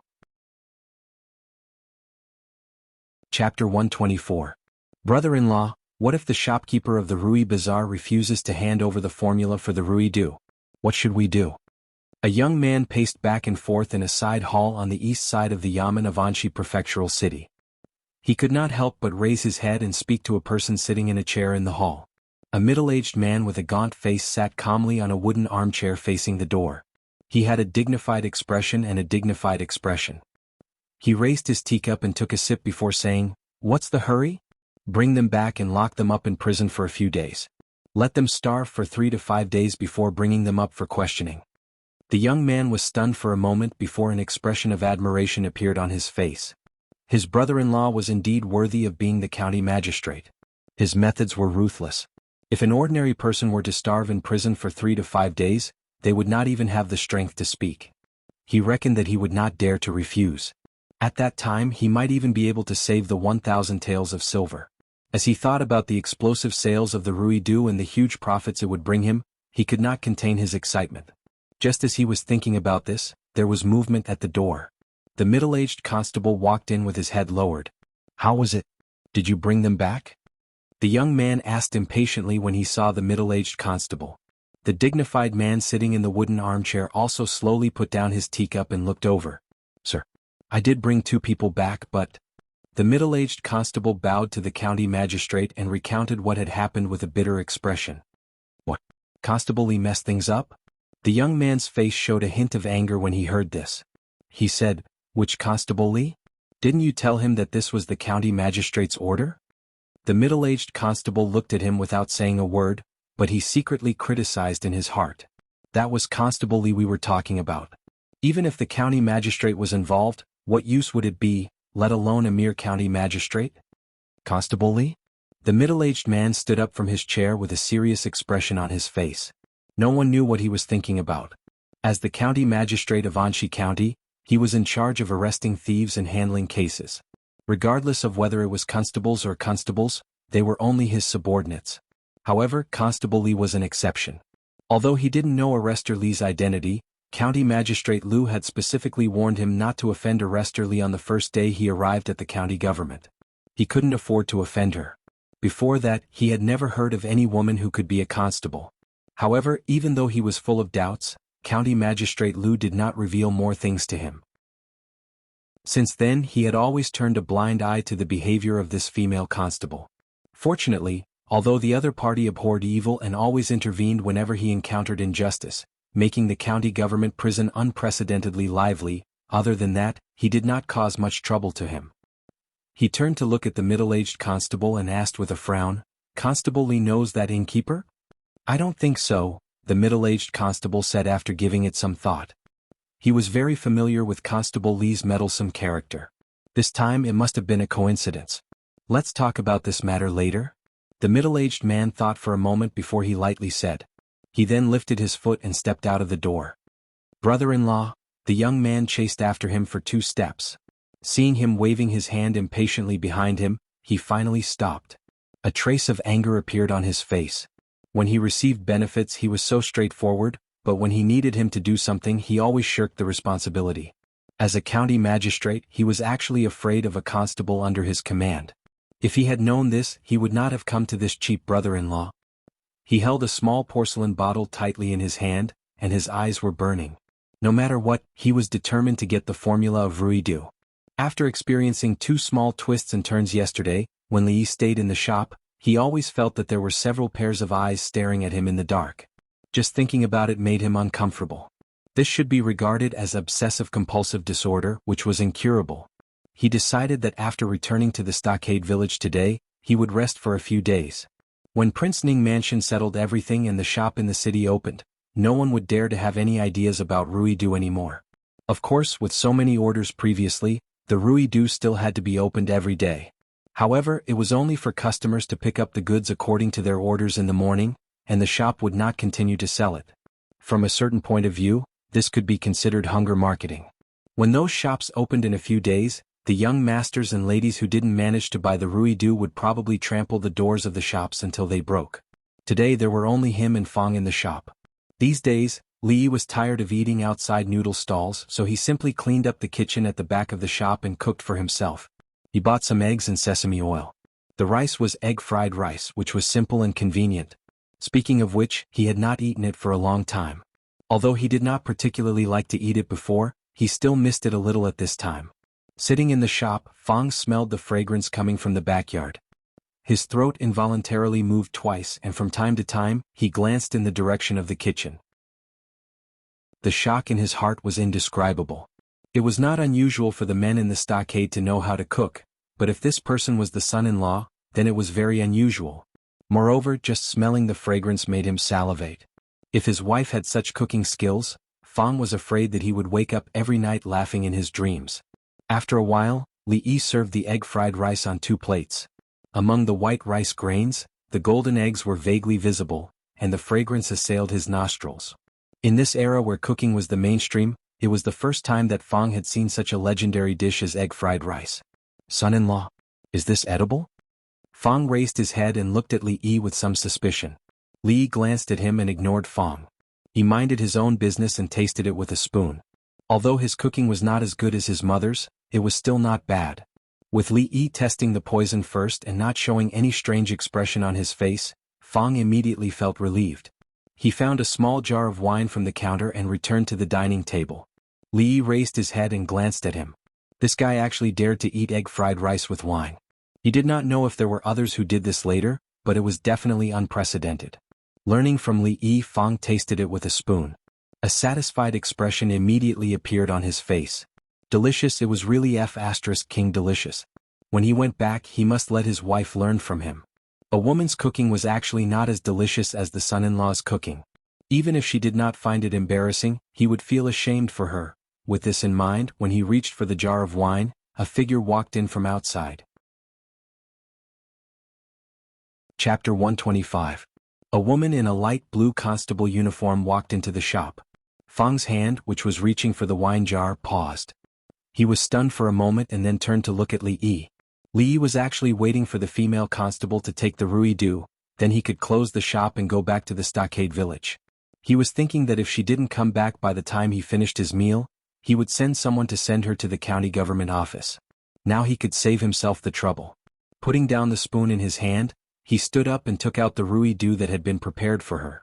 When he handed it to her, he subconsciously said politely, "Have you eaten yet, constable? How about having a meal here before you leave?" Whether in the original world or now, this sentence was a very common greeting. Food was the most important thing for people. Whether they could fill their stomachs was related to their survival. It was also the most important issue for people in the ancient times and now. Therefore, when they met, people often asked, "Have you eaten?" or, "Do you want to have a meal at home?" to show their concern for the other party. Over time, it became a conventional greeting and gradually became the most common greeting when people met each other. The standard answer to this greeting was, "Thank you, I have eaten." The two exchanged a few more polite words and then parted. One was enthusiastic and the other was polite. Both the host and the guest were happy. Li Yi was waiting for the female constable to decline and leave so that he could finish his meal and go home quickly. Seeing that she didn't respond for a long time, he raised his head and saw that she was looking at the egg-fried rice on the table. The next moment, she turned to look at him and said lightly, "All right." The smile on Li Yi's face froze. He felt like he had shot himself in the foot. The female constable's unconventional behavior made him unable to react for a moment. He was stunned for a while and then said, "Then have a seat first. I'll go get you some rice." After all, she had done him a favor twice. Li Yi wouldn't be so stingy that he couldn't even afford to treat her to a bowl of egg-fried rice. After a short moment of surprise, he turned around and walked towards the direction of the kitchen. The female constable walked to the table and put her knife aside. She sat down casually and looked at the egg-fried rice on the plate. A rare look of doubt appeared in her eyes. Ever since she was young, she had tasted delicacies from delicacies to street food, but this was the first time she had seen this kind of food. Just by smelling this unique fragrance, her appetite was aroused. Ever since the female constable sat across from him, old Fang started to feel a little uneasy. One of the reasons was due to her identity, but the other reason was the pressure he felt from her. This female officer was an expert. Old Fang knew very well that he wouldn't be able to defeat someone who could make him feel this way if they were to really fight. Wine. The female constable's beautiful eyes lit up when she saw the wine jar on the table. She reached out and took the wine jar. After opening it, the fragrance of the wine flowed out. A trace of surprise appeared on her face. She picked up the wine jar and took a big gulp. A blush appeared on her pretty face.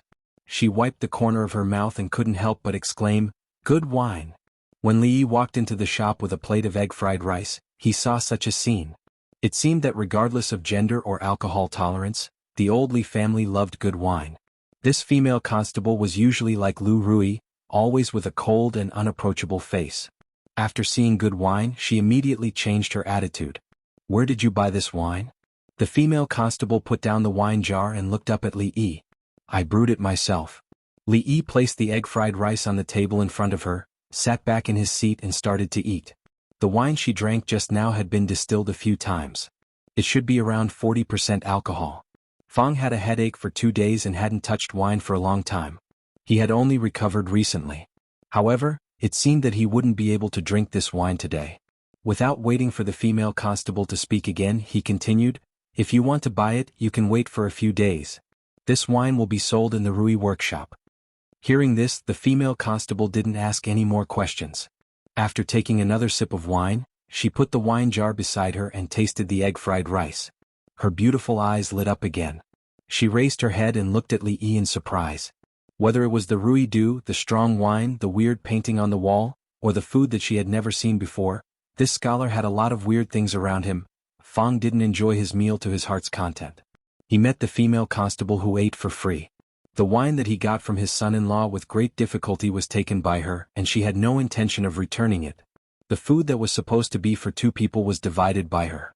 Fong wasn't full either and felt depressed. He didn't even have the taste of the food. After eating and drinking, the female constable went to patrol the streets as usual. Her alcohol tolerance was not bad, even Fong couldn't compare to her.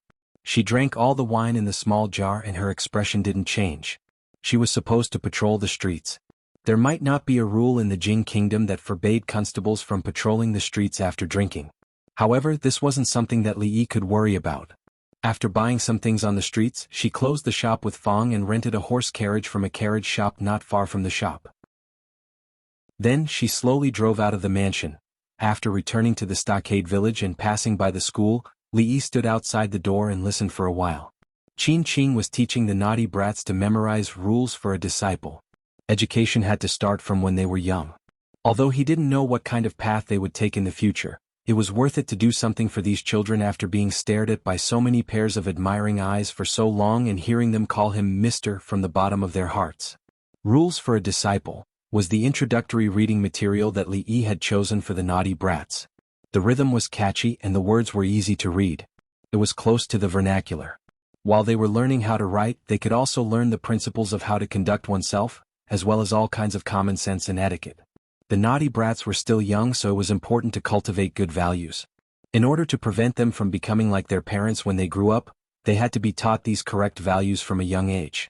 In order to make it more interesting, Li Yi made all the original allusions and the rules for a disciple into short stories. Every day he would let Qin Qing teach a few sentences to the naughty brats. Then he would intersperse them with a few stories such as getting rid of evil, fighting tigers and fighting dragons. The naughty brats loved to listen to these kinds of stories so they would remember them more firmly. Of course, even in this era of feudal orthodoxy, Li Yi still didn't want the naughty brats to grow up to become stupid, loyal and filial people. What he taught them had been greatly edited and modified to conform to the mainstream Confucian ideology of this era, but it wouldn't severely suppress the naughty brats' nature. After listening for a while outside the school, the naughty brats were all very obedient. When Qin Qing read a sentence, they would read a sentence. The school was orderly, no different from when he was here. Afterwards he went to the workshop to take a look. The daily demand for ruidu was not small, but there was a limited amount of manpower in the stockade. Everyone was working against time. Fortunately, this situation wouldn't last for long. In the next 2 days, Li Xian would send someone over to observe and learn the distillation method. After a few days, Ning Wangfu's shop would open for business, and the pressure here would be reduced to the minimum. Chapter 126. In the morning he sent someone to deliver Rui Lu to the shop, and Li Yi could enjoy his vacation. The weather was good today. It was early autumn and the leaves had not fallen yet. There was not much of a bleak feeling on the mountain. The shouts of the naughty children filled the gentle grassy slope. As a teacher, Qin Qing was much more responsible than Li Yi. She taught seriously every day. It was rare for the naughty children to have a day of extracurricular activities. They ran happily on a small grassy slope by the stream, revealing their lively nature. Qin Qing stood not far away and smiled as she watched the naughty children.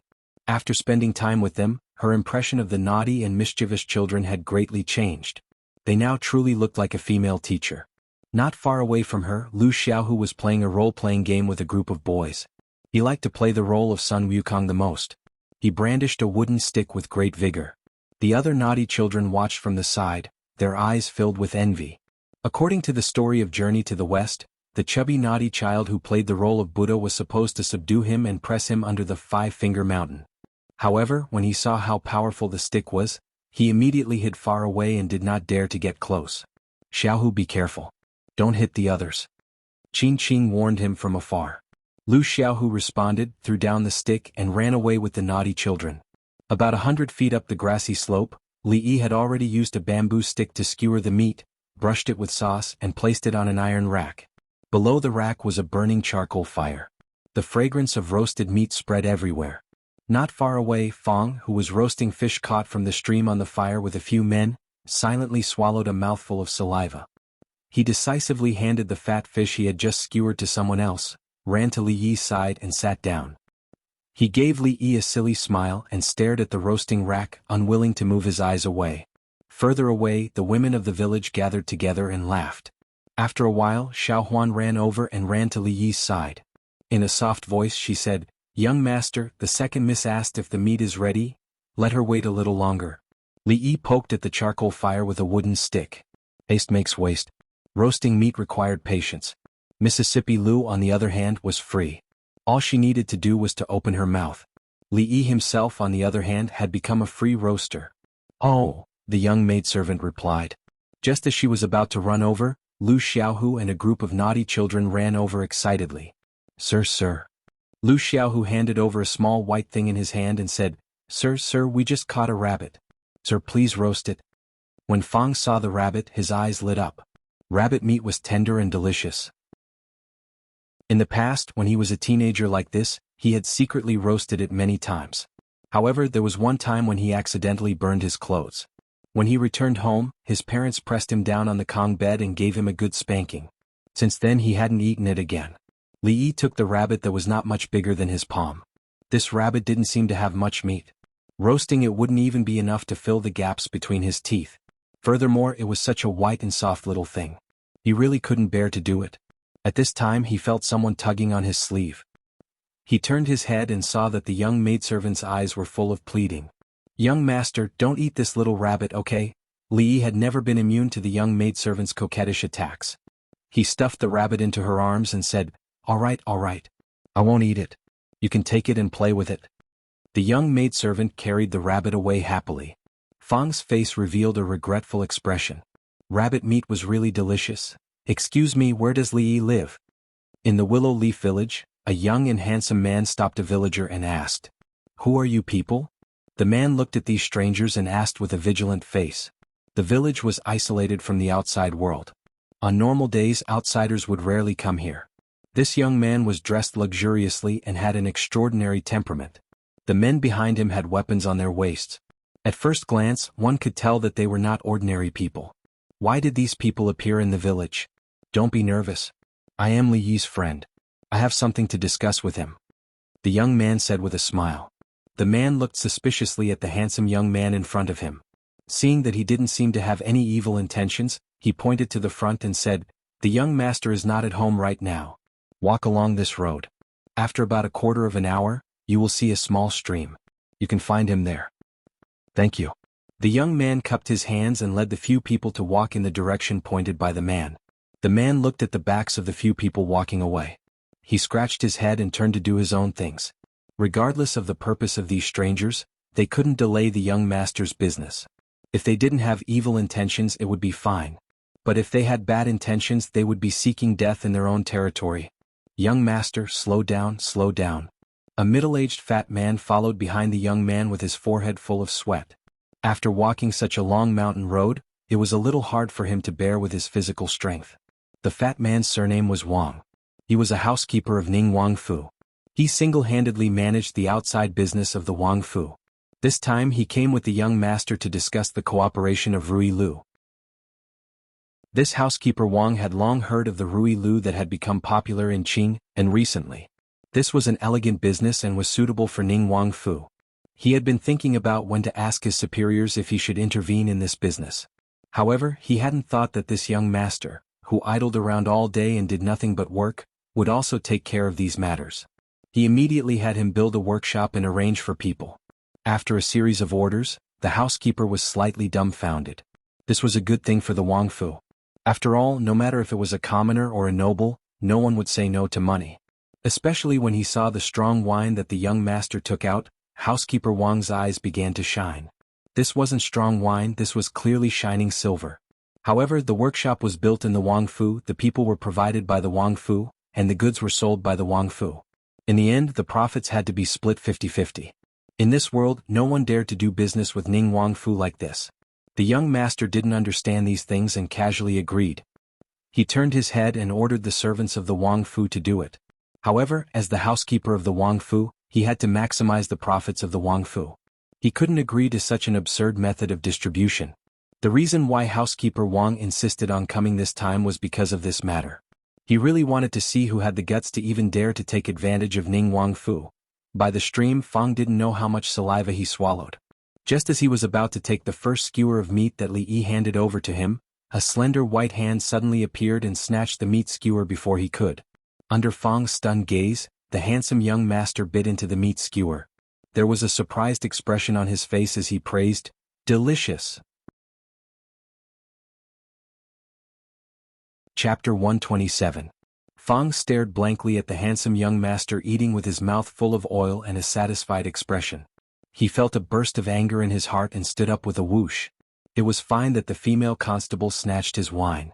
After all, the other party's identity was there and he couldn't beat her. The first batch of meat roasted by the young master was sent to the ladies. Eldest miss and second miss were there, so it was fine for him to wait a little longer. However, even this gigolo dared to snatch the roasted meat that he had been craving for a long time. Fang couldn't stay calm. If this gigolo didn't know the young master, he would have slapped him. At the same time he stood up, the men behind Li Xian also stood up. Their aura was equal to Fang's. However, other than looking at each other affectionately again, they didn't do anything extreme. It wasn't the first time they had dealt with each other.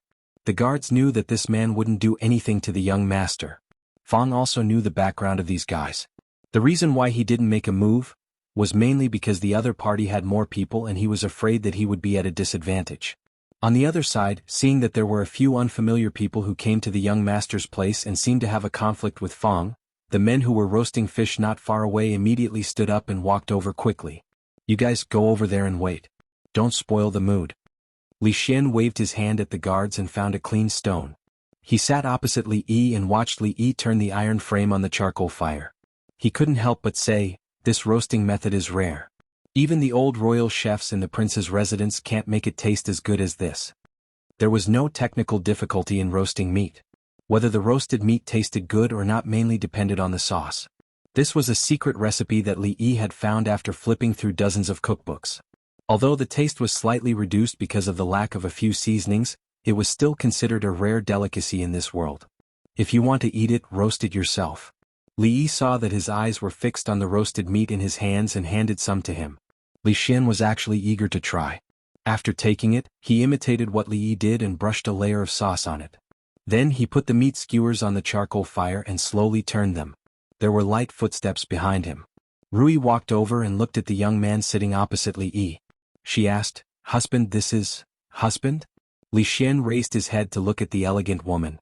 Beside her was the woman who had been by Li Yi's side in Qing and Prefecture. She seemed to be his wife's sister. The sisters were so beautiful. She turned to look at Li Yi with an envious expression. This was the blessing of having two wives. Tiske. Li Yi stood up and briefly introduced Li Xian to Rui. He only said that Li Xian was from Qing and Prefecture and was a business partner of his. As for his identity, he didn't reveal it. "Hello, madam." Li Xian didn't treat himself as a prince at all. He stood up and bowed with his hands clasped in a very thorough manner. Lu Rui never asked too much about business matters. She just greeted him out of courtesy and walked over to the woman's side. "Sun Wukong, I'm calling you. Do you dare to answer?" On a grassy slope not far away, a certain mischievous child raised his gourd and shouted. Lu Xiaohu didn't wave his rod again. This time, it was the scene of Sun Wukong teasing the silver-horned king. Li Xian listened with interest. After roasting the meat, he stood up and ate as he walked over to the mischievous child. As he left, he pointed at the fat middle-aged man beside him and said, "Oh right, this is housekeeper Wang. He has always been in charge of our business outside. You can discuss with him how to operate the Ruidu and liquor business." Housekeeper Wang. "Want some roasted meat?" Li put down the things in his hands and looked up at the shrewd-looking fat man. He extended his hand and handed over a roasted meat skewer. "No, let's talk about cooperation first." As housekeeper Wang spoke, he smelled the fragrance of the meat and couldn't help but salivate. He subconsciously reached out and took a bite. It's crispy on the outside and tender on the inside. It's fragrant and tempting. It's really delicious. At this moment, housekeeper Wang had really forgotten about his business and couldn't help but praise. He was a glutton himself. Normally he wouldn't be happy without meat. That was why he was so fat. As the housekeeper of the Wang residence, he had eaten many delicacies. In terms of taste, the skewer in his hand could be ranked at the top. After a while, housekeeper Wang threw the skewer to the side and wiped his mouth before speaking again. "The Ruidu business, how about another skewer?" Looking at the meat skewer that Li Yi handed over, housekeeper Wang swallowed his saliva. He stopped mid-sentence and extended his chubby hand again. With his usual appetite, this little bit was really not enough. After eating a few skewers of roasted meat and drinking 2 bowls of the rice wine that Li Yi brewed, housekeeper Wang sat beside Li Yi and patted his stomach with a satisfied expression. Rubbing his stomach, he said, "We've eaten and drank. Thank you, Li brothers, for your hospitality. Let's talk about doing business together first. The Wang residents will provide manpower, build the workshop and rent the shops. When the time comes, we still have to arrange for people to produce and sell. Isn't it a bit inappropriate to split the profits 50-50? Then what does housekeeper Wang mean?" Li looked at him and asked. 370, housekeeper Wang said after some thought. He had actually been very considerate of Li Yi with this distribution ratio. In the prefectural city, the merchants that worked with Ning Wang Fu all saw this giant umbrella of protection. After all, if they could form a relationship with the Wang Fu as long as they followed the rules and did their business in the prefectural city, they wouldn't encounter any trouble. Of course, their investment was also great. The Wang Fu wouldn't manage many things, but they would take 70% of the profits. This time, the Wang Fu needed to build the workshop, rent the shops, and arrange manpower. He only contributed a secret recipe. Only taking 70% of the profits was already very considerate of him. If the other wasn't a friend of the young prince and had treated him to a delicious roasted meat, giving him 20% of the profits was already very generous. 370? Li Yi stilled and then said with an embarrassed expression, "How can I accept that? The Wang Fu has done so much.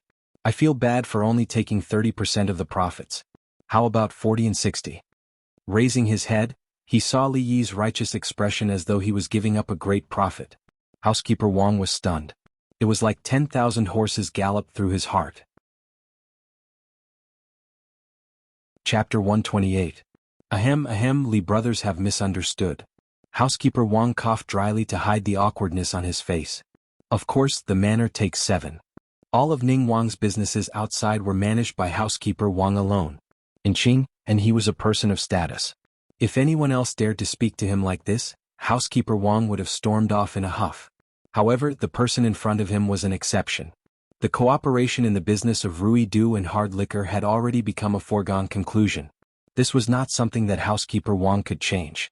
After all, this matter was decided by the little prince. He was only a servant in Ning Wang Manor. At most, he was a servant with a slightly higher status. He had no right to veto.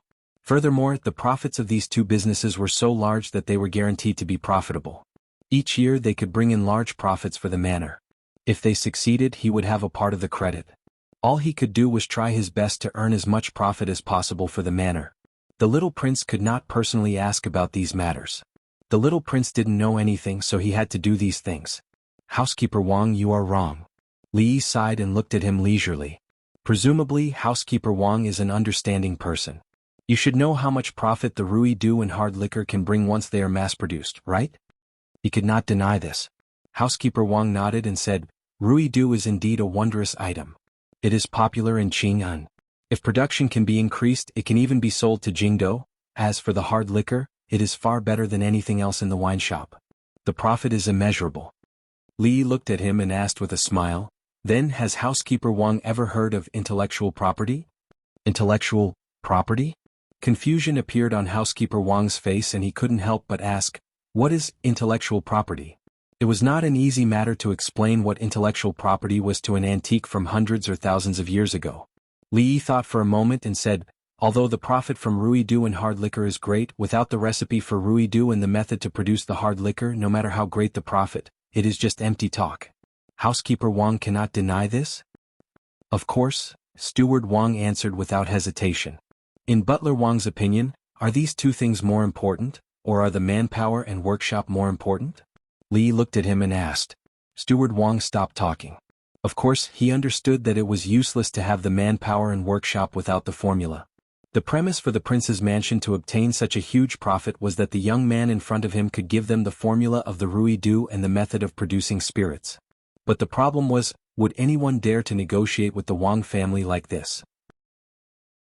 As it turned out, there really was.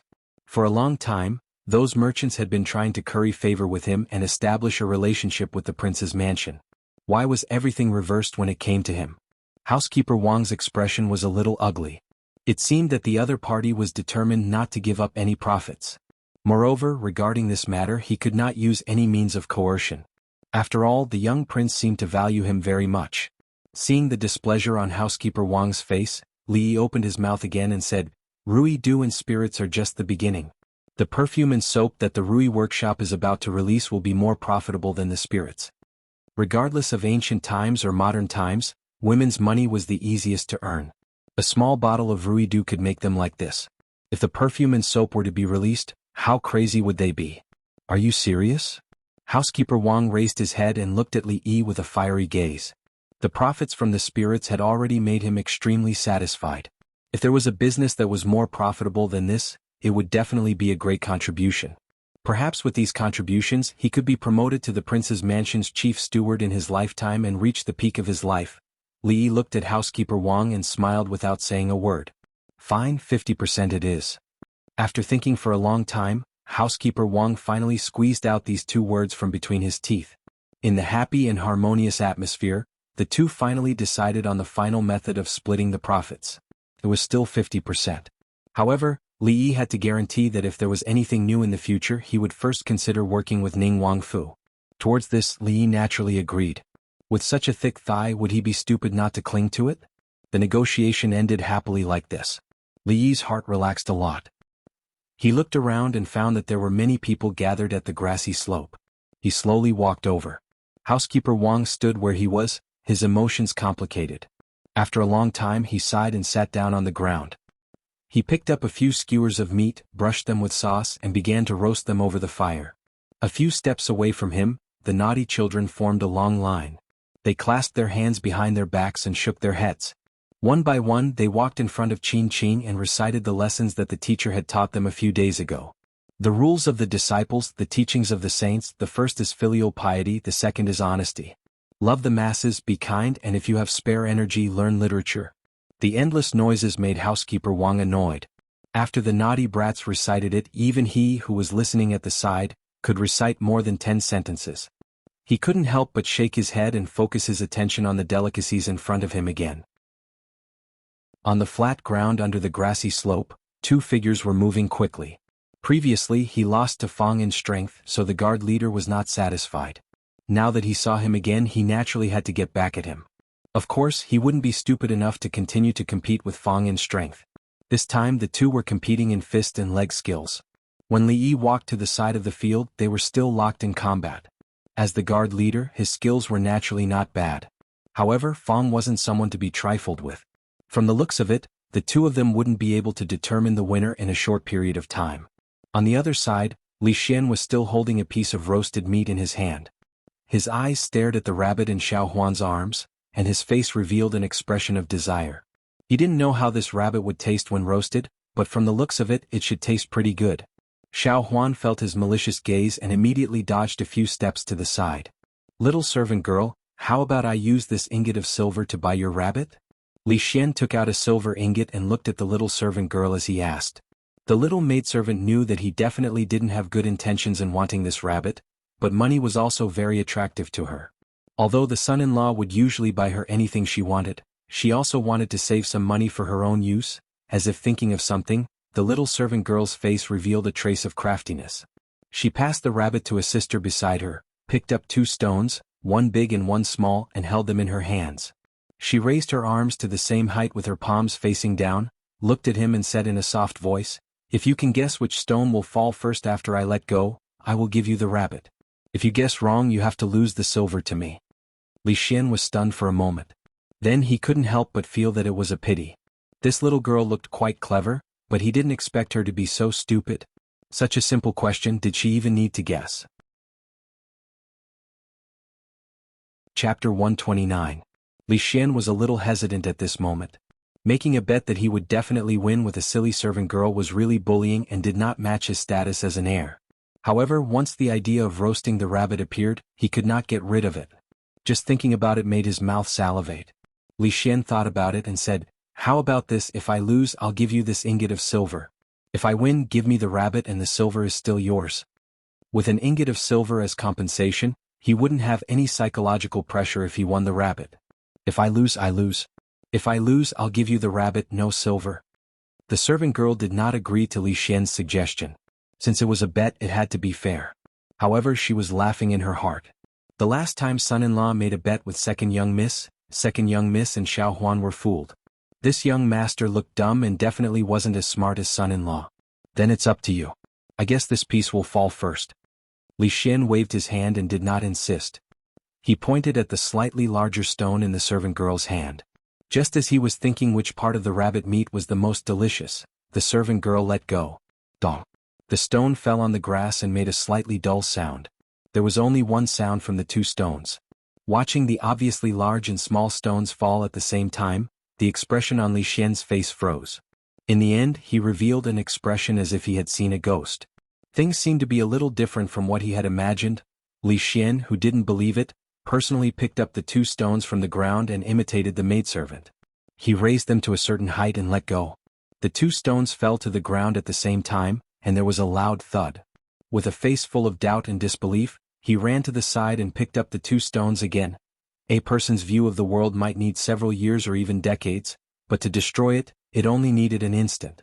It was very obvious that the servant girl had used two stones to make the dignified heir of Ningguang doubt this world. It also made him feel a strong suppression of his intelligence. Sujie Wangzhong, you two come over. He shouted loudly to the side. The two guards who were watching the fight between Fang and the leader of the guards quickly ran over. Young master, what can I do for you? You two take these two stones and climb up that tree. Li Yi watched from afar as the two pitiful guards acted as experimenters. They released their hands from different heights, allowing the two stones to fall. The expression on Li Xian's face changed from disbelief to shock. He seemed to have lost his wits. He shook his head in amusement. The density of the stone was not small. Falling from a height of at most 10 feet, the resistance was almost negligible. Even if he was blind, he would not be able to see the obvious difference. Why?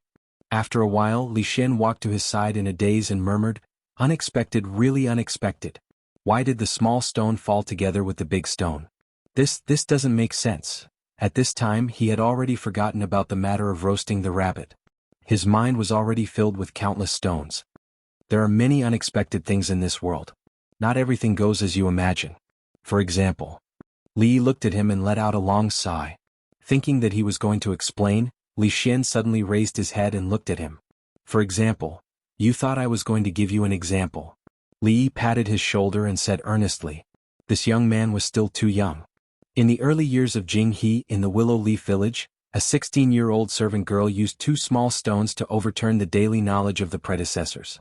She created a scientific method to study the laws of nature, and at the same time she started the world study of free fall.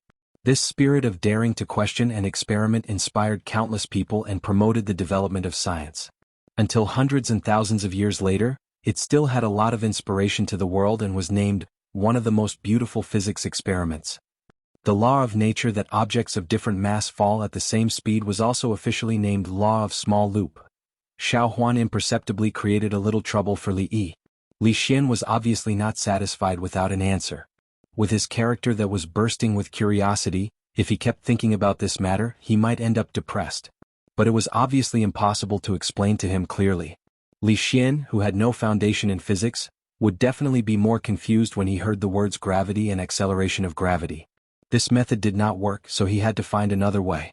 So Li Yi tried to make him understand that there were many things in life that could not be explained. After a while, Li Xian really did not dwell on the problem of the stones falling to the ground. Why does the river always flow from the top to the bottom? Why do the leaves on the trees always fall to the ground and not fly to the sky? Why can I see my own shadow in the water? Why? Under the guidance of Li Yi, he began to struggle with these things. Li Yi felt that when he had time in the future, he should write a book called 100,000 Whys. It would definitely sell well, and at the same time, it could also open people's minds. If that was really the case, perhaps in the future, the discovery of important laws in physics would not be related to Newton and Galileo. At this world, it seems like there is no such thing. However, after thinking about it carefully, he still dispelled this idea. If he told them that the ground under their feet was actually a big ball, they would probably be tied to a pillar and burned to death as heretics before they could even sell well. Even if they were to be rehabilitated, it would be thousands of years later. Li Xian and the others did not come here today to throw stones for fun. They came to observe the workshop and learn the production methods of Rui Du and spirits. If it was someone else, Li Yi would definitely not do this. It was best to firmly grasp this kind of core technology in his own hands.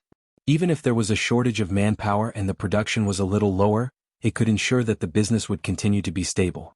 If the other party got the formula and distillation method, they would turn against him, then he would suffer a great loss.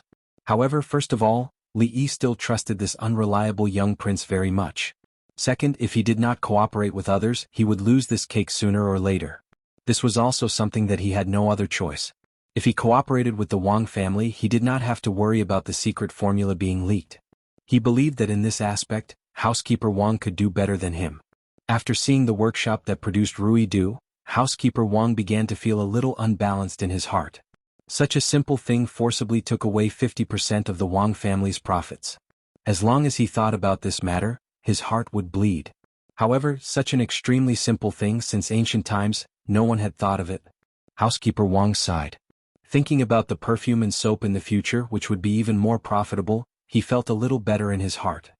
He wanted to ask the young prince for his opinion. When he turned his head, he saw Li Xian with a puzzled face. He looked up at the sky and muttered to himself, "Why is it like this?" Chapter 130. Li Xian didn't dare to ask Li Yi the reason why the stone fell to the ground. Just now, when he insisted on asking for an answer, Li Yi asked him another question. Was the sun in the morning or at noon closer to people? Li Xian thought it was morning because the sun looked as big as a disk in the morning, but at noon it would be much smaller. Everyone understood this principle. But when Li Yi threw out the theory that it was cold in the distance and hot in the near, Li Xian began to feel that his brain wasn't enough. Today he had suffered enough blows. He was of noble birth and had received a good education since he was young. Among his teachers, which one of them wasn't a knowledgeable scholar? But today he discovered that he couldn't even compare to a little servant girl. If Li Yi threw a few more questions at him, Li Xian felt that he would go crazy. I know. The speed at which an object falls has nothing to do with its weight. If a heavy object and a light object fall from the same height, they must fall at the same time. Unsure of the reason, Li Xian decided to force himself to remember. Is it really like this? Li Yi glanced at him, picked up a leaf and a stone from the ground, and raised them to the same height again. Guess between the leaf and the stone which will fall first? When the guards beside Li Xian saw this, they looked at each other and saw a trace of inexplicability in each other's eyes. Was there a need to guess? It must be the stone falling first. The little prince wasn't stupid. How could he not even guess this kind of question? In fact, Li Xian's first feeling was that the stone would fall first. But before he said it, he began to hesitate again. After experiencing a lot of blows, he would no longer rely on his own ideas and assumptions. Seeing is believing. Before this, didn't he also think that the big stone would fall first? What's more, how could Li Yi ask him such a simple question? Obviously, Li Yi, who had become the smartest person in his heart, wouldn't ask such a stupid question. Don't try to deceive me a second time. The leaf and the stone will fall at the same time. Li Xian had a proud look on his face as he said with absolute certainty. The guards staggered at the same time and looked at each other again. This time, their eyes were filled with disbelief. Why didn't he realize in the past that the young prince was really stupid? Li Yi was a little hesitant. Why don't I not attack this poor child? Today his worldview had been tossed and turned several times. Would he be able to endure another round of torment? If he let go, Li Xian, who saw the result, would not be able to bear the blow and go crazy. Ning Wang would definitely not let him go. He would most likely immediately take Xiao Huan, Ru Yi and the others and run away. Haha, why don't you dare to let go? Did I get it right? Seeing the hesitation on Li Yi's face, Li Xian laughed and snatched the leaves and stones from his hands, saying, I'll do it myself. Li Xian had a confident look on his face. The next moment he let go. Dong. The stones fell to the ground and made a dull sound. The leaves fell slowly, making a few ripples in the air and fell silently at the feet of Li Xian. Li Xian's face was pale and his legs softened. If it weren't for the guards next to him who saw that the situation was not good and held him up, he would have collapsed on the ground. Young prince, what's wrong? The guards' faces were even paler than his. They even forgot that Li Xian had warned them not to call him young prince when they were outside. If something were to happen to the young prince, they would be held responsible. Let go of me. Li Xian broke free from the hands of the guards and stared blankly at the leaves at his feet. The expression on his face also became dull. At this moment he felt that the world he had lived in for more than 10 years suddenly became extremely strange. When he turned to look at Li Yi, there seemed to be a cloud of fog in front of him. It was hazy and he couldn't see clearly no matter how hard he tried. Li Yi was about to speak, but Li Xian immediately covered his ears. "I don't want to listen, I don't want to listen, I don't want to listen." The dignified crown prince Ning fled in fear when Li Yi opened his mouth. When Li Xian arrived he had a smile on his face, but when he left his face was filled with worry as if he had a lot on his mind. Fortunately, his mental fortitude was much stronger than Li Yi had expected. He did not break down and he did not need the guards to support him as he walked. This caused Li Yi to have a higher opinion of him. Honestly speaking, if he were him he would probably start to doubt the world and everything around him. It was already very fortunate that he didn't become a lunatic. Today's negotiation was very successful. The outdoor barbecue was also very successful. Young people shouldn't stay at home all day. They should go out more. After eating, drinking and playing they could lie on the rocking chair in the courtyard, bask in the sun and hum songs. Their lives were very pleasant. Li Yi, who was basking in the sun, suddenly felt that something was wrong.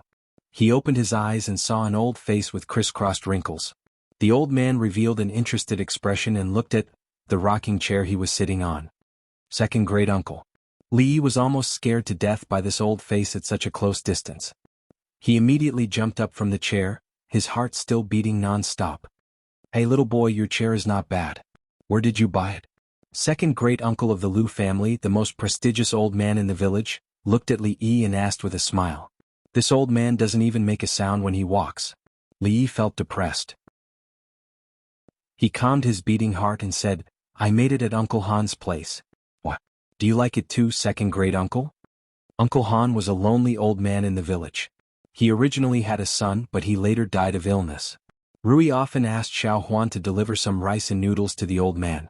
Sometimes, when Xiao Huan was busy with other things, it would be Li Yi's turn to deliver it. After a while they became familiar with each other. When the old man was young he knew some carpentry skills. If anyone's furniture in the village broke down, he would often repair it for free. Last time, when the chair at home broke down, Li Yi was too lazy to repair it, so he simply redesigned this kind of rocking chair and asked Uncle Han to make one for him. He could lie down and sit on it, and it was much more comfortable than the small broken chair he used to have. TSK. I didn't expect that Han brat to have such skills. Second great uncle put his hands behind his back and looked at the chair with interest. Just now he saw Rui lying on it and it seemed to be very comfortable. It was the perfect chair to bask in the sun. Speaking of which, it seemed like it was time to change the chair at home. If second great uncle likes it. Respecting the old and loving the young was a traditional virtue. Seeing that the old man seemed to be interested in the chair, Li Yi waved his hand generously. "If second great uncle likes it, I can ask Uncle Han to make another one for you." Second great uncle's expression froze for a moment, then he showed a satisfied expression and said, Good boy. Since you insist on giving it to me, I will reluctantly accept it."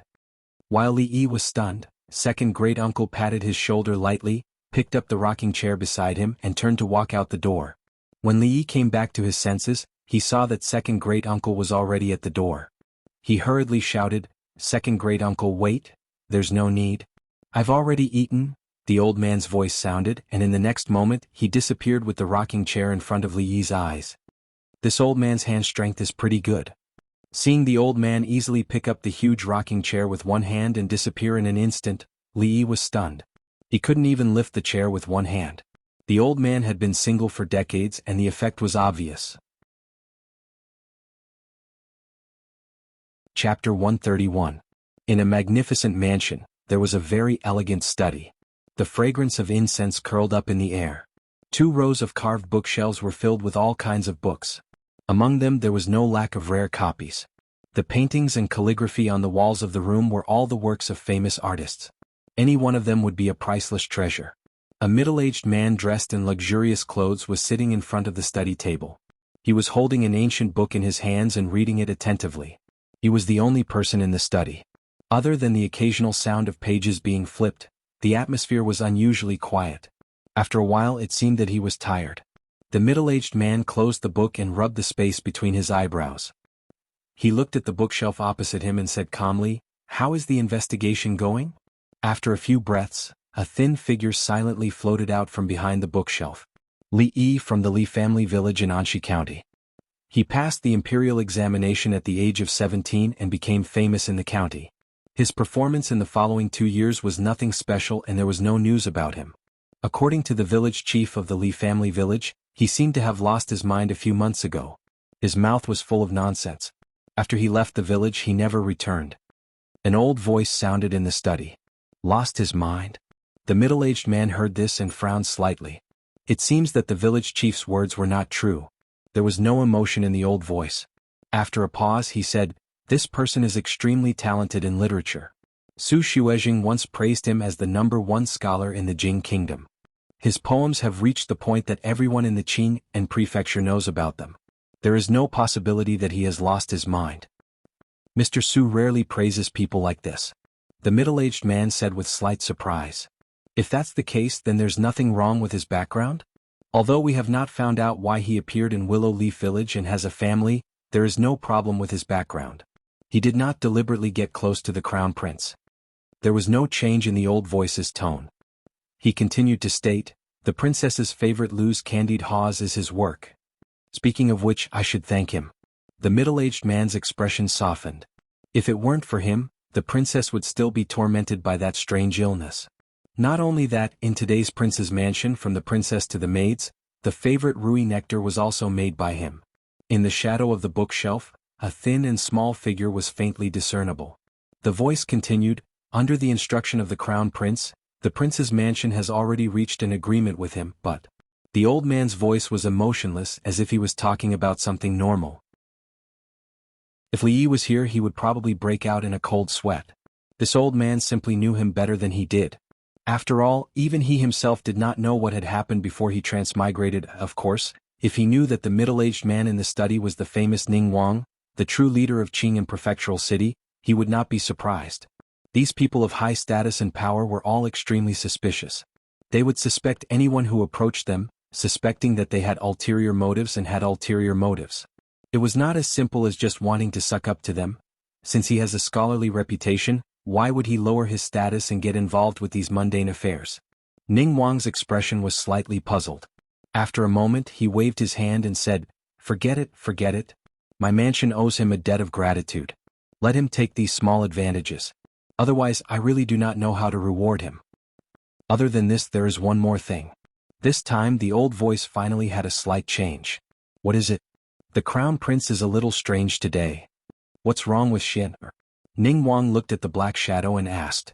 "The crown prince has been throwing stones all day." "Throwing stones?" Ning Wang's expression was puzzled.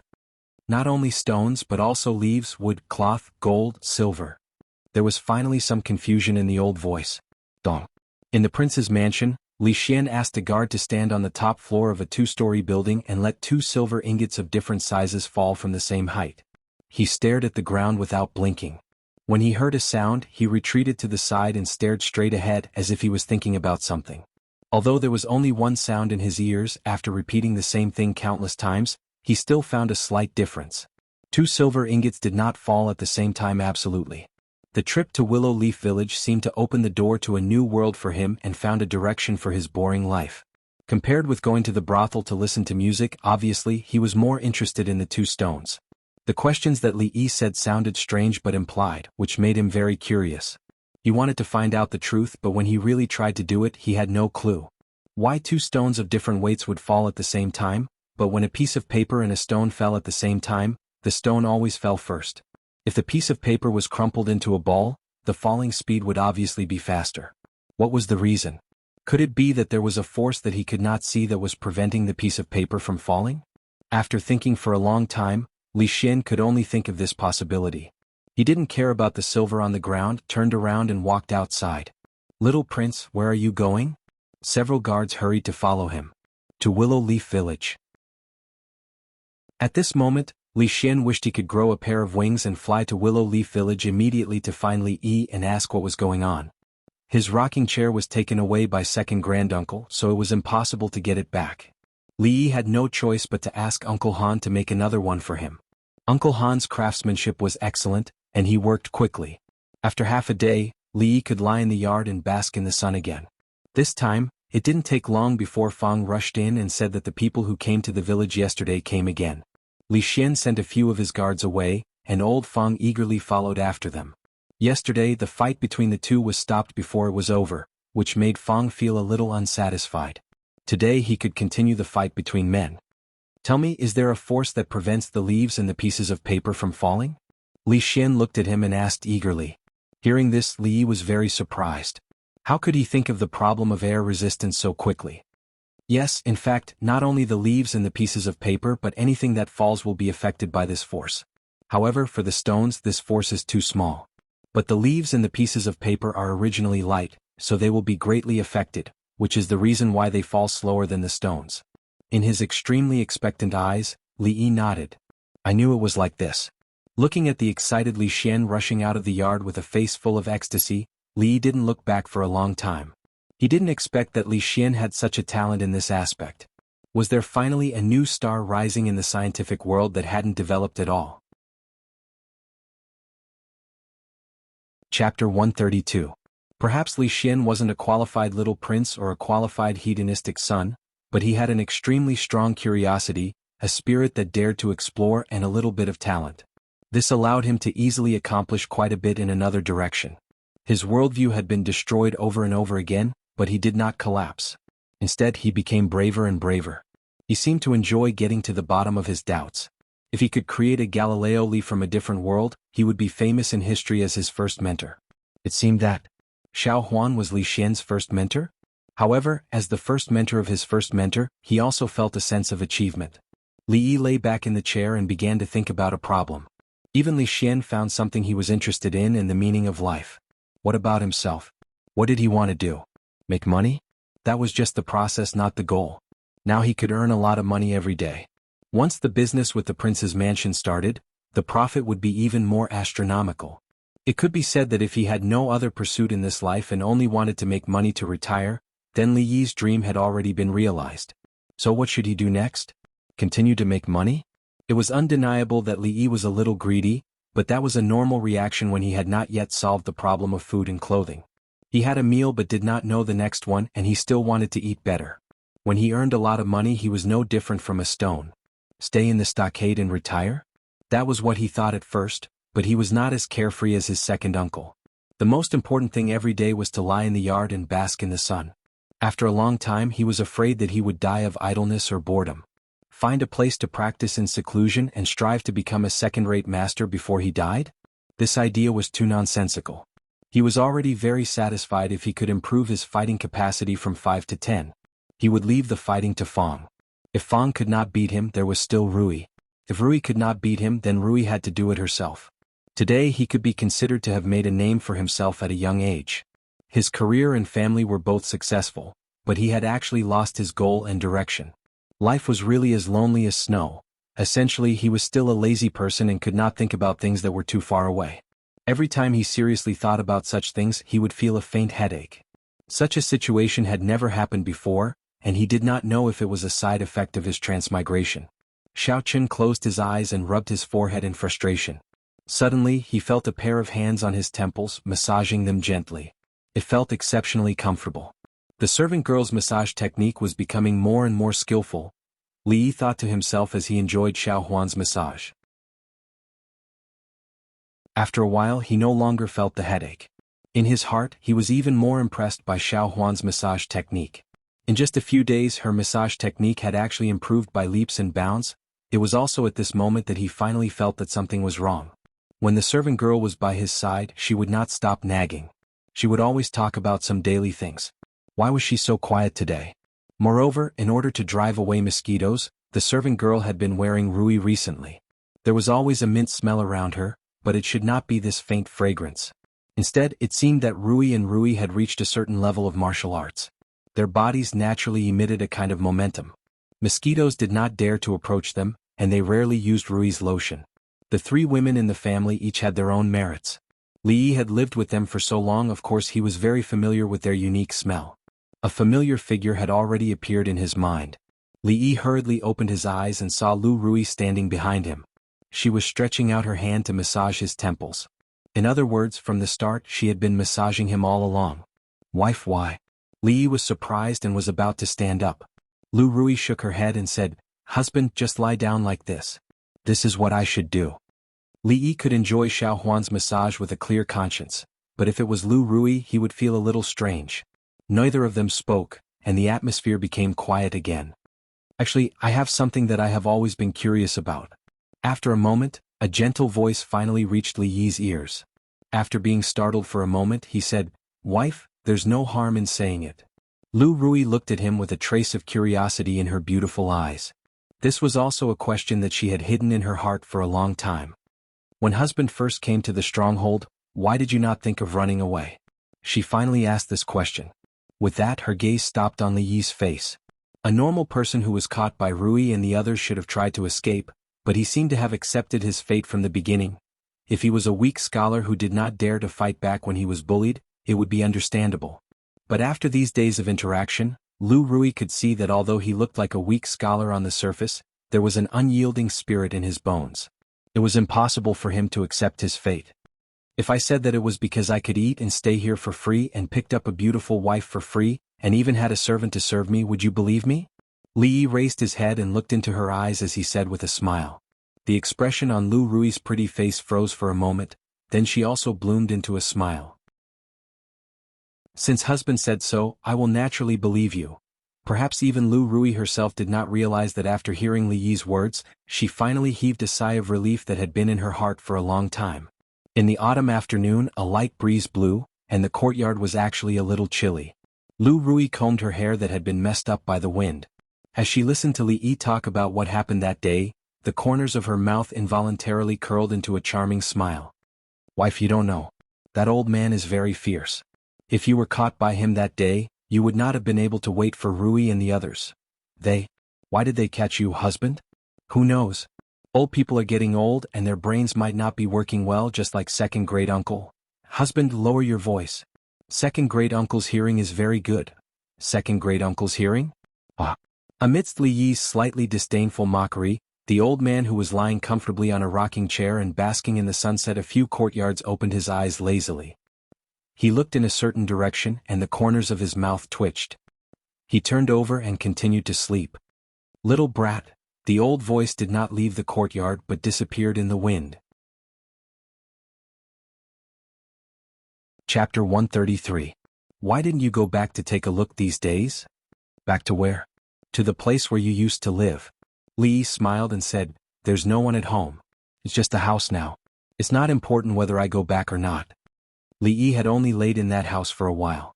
He didn't even have time to step into the house a second time before he fled the village. Brought here by Lu Rui, he had no memories of the past in his head. He naturally had no feelings for the village and the place he used to live. In comparison, this place was more like a home. Lu Rui thought of what he had just said. She looked at him and asked, Did you also not have enough to eat in the past? Li Yi nodded. Just by looking at the house, he knew that the original owner of this body was only a poor scholar. Lu Rui asked with some confusion, You are so talented and know how to do business. Why did you also have to go hungry? These days, talented scholars didn't have to worry about food and clothing. According to Rui, when he wrote a poem, even the famous scholars in Qing and Prefecture were scared. Countless young ladies and rich ladies fought to invite him. Lu Rui couldn't understand why such a person would worry about making a living. What's more, whether it was candied haws or Rui nectar, they were all good things that could make money. Just the banknotes Li Yi asked her to keep these days were probably enough for an ordinary family to spend for a lifetime. Li Yi looked at her and said with some teasing, These two have nothing to do with each other. Talent can't be used to make a living. But martial arts can. My wife's martial arts are so high. If you were a bandit, I'm afraid you would be able to easily steal food. Wouldn't you still live a hard life? Lu Rui smiled and said, In fact, I also thought about it. At that time, I just wanted to take Rui and Xiaohuan to eat. I didn't care about other things. If I really reached that level, I'm afraid it's not impossible for me to go that far like you said. A bandit chief who didn't want to be a bandit was not a good chief. Although he was nominally the husband of the chief, he couldn't compare with the real bandit chief. With a wave of his arm, except for Fong and the others, no one responded. Willow Village might as well be called Willow Village or Willow Village. What a waste of this name. At present, it seemed that the man who wanted to be a bandit king. His dream had to be put aside for the time being. If one day Li Xian's relatives couldn't force him to live anymore, he could consider rebelling against him. He could open a great mountain road and conquer the mountains one by one. When he had wealth, fame and power, he could bury all the treasures in the mountains. He could say to the outside world, "Do you want my treasures? I've buried them in the depths of the mountains." From then on, countless people with dreams rushed into the mountains. The Jing kingdom officially stepped into the chaotic world of mountain bandits. History called it the era of mountain bandits. My husband, my husband." Seeing that Li Yi suddenly fell into a daze, Lu Rui stretched out her hand and waved it in front of his eyes. Li Yi came back to his senses and looked at Lu Rui. He asked, "Besides being a bandit, what other dreams did you have?" Other people would usually talk about their dreams when they were courting girls. After they got the girl, they would be too lazy to talk about these things. Li Yi was the opposite. He didn't expect that she, who had always been gentle, actually had the idea of being a bandit. Shouldn't this be something that only Mississippi Lu would think about? Dreams? Lu Rui thought for a while and said, "I thought about opening a martial arts school before. This was actually my father's wish. Unfortunately, although we weren't poor at that time, we didn't have much spare money. We couldn't afford the expenses of opening a martial arts school. After my father left, I didn't think about it anymore. My wife, if you want to do it, just do it. The money is just sitting there. It should be enough to open a martial arts school." Li Yi thought for a while and said, "If it's not enough, wait for a few more days. At that time, it won't be a problem to open 5, 6, 7 or 8 martial arts schools, let alone one." Lu Rui shook her head and said, "My father has always wanted to spread the Lu family's martial arts. I don't think so far ahead. I have nothing to do now. Teaching a few children can be considered as fulfilling one of his wishes." Since it was his father-in-law's last wish, Li Yi had to be a little more attentive and keep this matter in mind. After a few words, the topic changed. Although the two often talked before, it was the first time they had such a happy conversation like today. From the beginning, they treated each other with respect, like a strange but important friend. But now they could joke around without any scruples. In the courtyard, Li Yi lay on the chair. Lu Rui continued to use her unique technique to help him massage. Both of them had a faint smile on their faces. When Lu Rui walked in from outside, she had already seen some of the appearances of a real husband and wife. Her footsteps stopped at the door. After a moment of daze, she silently retreated. If it wasn't for Li Xian coming to bid farewell and ruining the rare time for the two of them, today would have been a perfect day. When they left, Li Xian looked at Li Yi with an extremely shocked expression.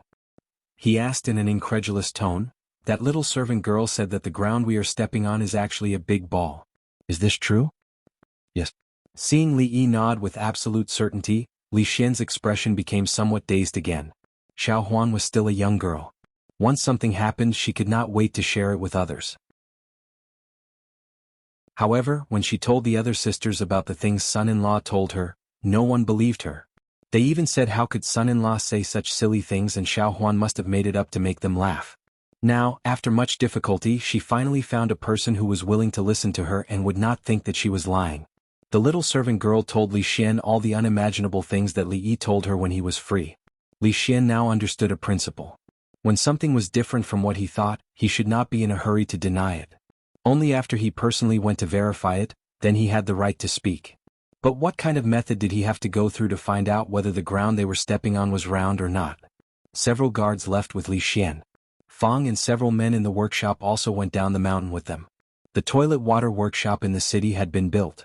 As technical consultants, Fang and others needed to personally guide them and train the workers sent to the toilet water workshop so that they could start work this morning. Remember, as long as no one is killed, you can do whatever you want. I only want the formula of the Rui Do. At the foot of the mountain, in a dense forest, more than 10 masked figures in black were lurking there. A young voice commanded in a deep voice. Chapter 134. You refuse a toast only to be forced to drink a forfeit. I'd like to see if the formula or my life is more important. The young man looked towards a certain direction outside the forest with a vicious look on his face. He had wanted to buy the formula of the Rui Do at a low price, but he did not expect the shopkeeper to be so unappreciative and chase them out of the shop after a few words. Later on, his scheme was seen through by the shopkeeper and he failed again. Instead, his brother-in-law, who was a county lieutenant, became fearful and stopped providing him with any help.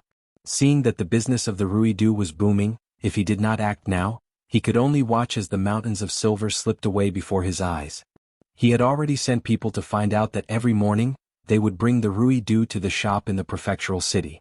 The shop would close at noon, and the shopkeeper would rent a carriage from the carriage shop to leave the prefectural city. This was the road that they had to pass. Since the soft approach did not work, he could only use the hard approach. He would intercept them on the road and force them to reveal the formula. When the time came, he would not be afraid that the shopkeeper would not speak. The men he hired were all scoundrels in the prefectural city. Each of them was good at fighting and they were paid to do things. How could they not deal with a weak scholar? This time, even if the burly man was present, there was nothing for him to worry about. 2 fists were no match for 4 hands, and he had dozens of hands on his side. Even if the other party reported the matter to the authorities, the person in charge of arresting robbers in Anshi County was his brother-in-law, so naturally the authorities would not investigate him. Moreover, there were many cases that could not be solved every year, so one more wouldn't make a difference. From the beginning to the end, he did not show himself, so the authorities would not be able to trace him. Of course, just in case, he could not open the shop in Qing'an Prefecture. The capital was a good place, and if he opened a few shops there, his business would probably be even better. Just as the young man was planning his beautiful future in his heart, a horse carriage slowly approached from afar. The carriage that they were waiting for was supposed to come from the direction of the prefecture city, but this carriage was heading in the opposite direction. The young man didn't pay much attention to it at first, but when he glanced to the side and saw a certain burly man walking in front of the carriage, his expression froze. Then he immediately said in a low voice, "All of you stay alert. When the carriage in front comes over, your targets will be the people in the carriage." And the man in the front beat him up. The dozen or so people hiding in the forest were all dressed in black, with half of their faces covered by a black cloth. They were leaning loosely against the tree, but after hearing the young man's words, they slightly raised their spirits, hid their bodies and looked outside. The carriage continued to move forward slowly. A few figures followed behind the carriage at a steady pace. Among these people, the burly man in the lead was rather eye-catching. He was also the one that the employer had taken special care of just now. These people remembered his appearance in their hearts, so that when they took action later, they could take care of him appropriately. As for the others, they didn't seem to pose much of a threat to them. They had a huge advantage in numbers and they were all very confident in their own skills, so they didn't think much of these people. Inside the carriage, Li Xian sat on the soft cushion, still thinking about a certain problem. If the ground beneath their feet was a big ball, then wouldn't the people on the other side of the ball fall into it? Then, an even more complicated problem surfaced in his mind. If they really fell, where would they fall to? When he thought about this, Li Xian knew that he couldn't continue thinking about it. This was already far beyond the scope of his understanding. Whoosh! The voice of the guard driving the carriage was heard, and the carriage suddenly came to an abrupt stop. Li Xian's body staggered, and he lifted the curtains of the carriage. He frowned and asked, "What happened? Why did we stop?" "Young master, stay in the carriage and don't come out. Something is not right in front," the guard driving the carriage said in a deep voice. Fang and the leader of the guards walked at the front, and when they looked at a certain dense forest on the side of the road, they frowned at the same time. The trees in the forest weren't thick and they couldn't hide some people's bodies. Wearing black clothes and hiding in the forest in broad daylight, these people didn't look normal no matter how they looked at it. In the forest, seeing the carriage stop there, the people around the carriage also looked over. One of the men in black said with some suspicion, "Could it be that they found us?" "Impossible, we clearly wore black clothes." "But it's daytime now." As soon as someone spoke, the surrounding atmosphere suddenly became awkward. The young man's face was a little hot, because he was the one who gave the order to wear black clothes and cover their faces. Didn't those novels always say the same thing? Now wasn't the time to worry about this. Originally, he wanted to wait for them to pass by and catch them off guard, but he didn't expect to be discovered so quickly. Since this was the case, of course there was no need to hide anymore. A trace of determination flashed on the young man's face, and he suddenly waved his hand and said, "Go."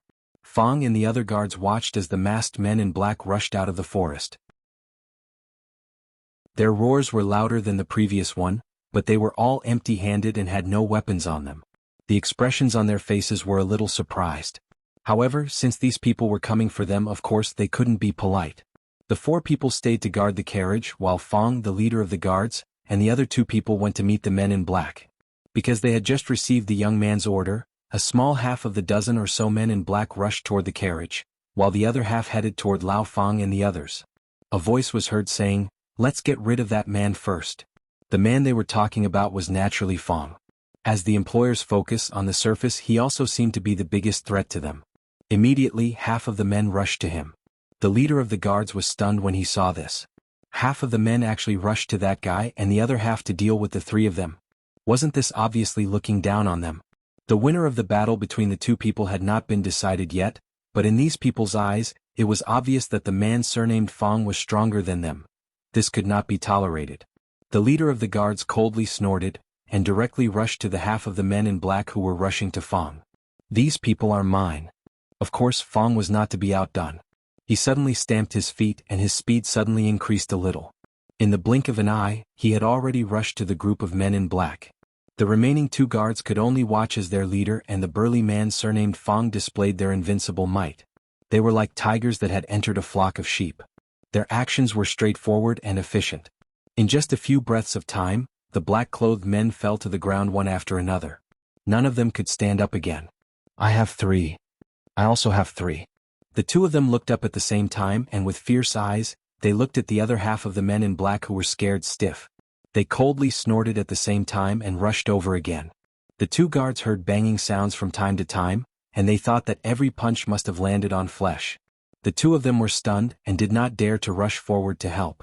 Looking at the posture of the two men, if the two of them went forward they might also kill the two of them.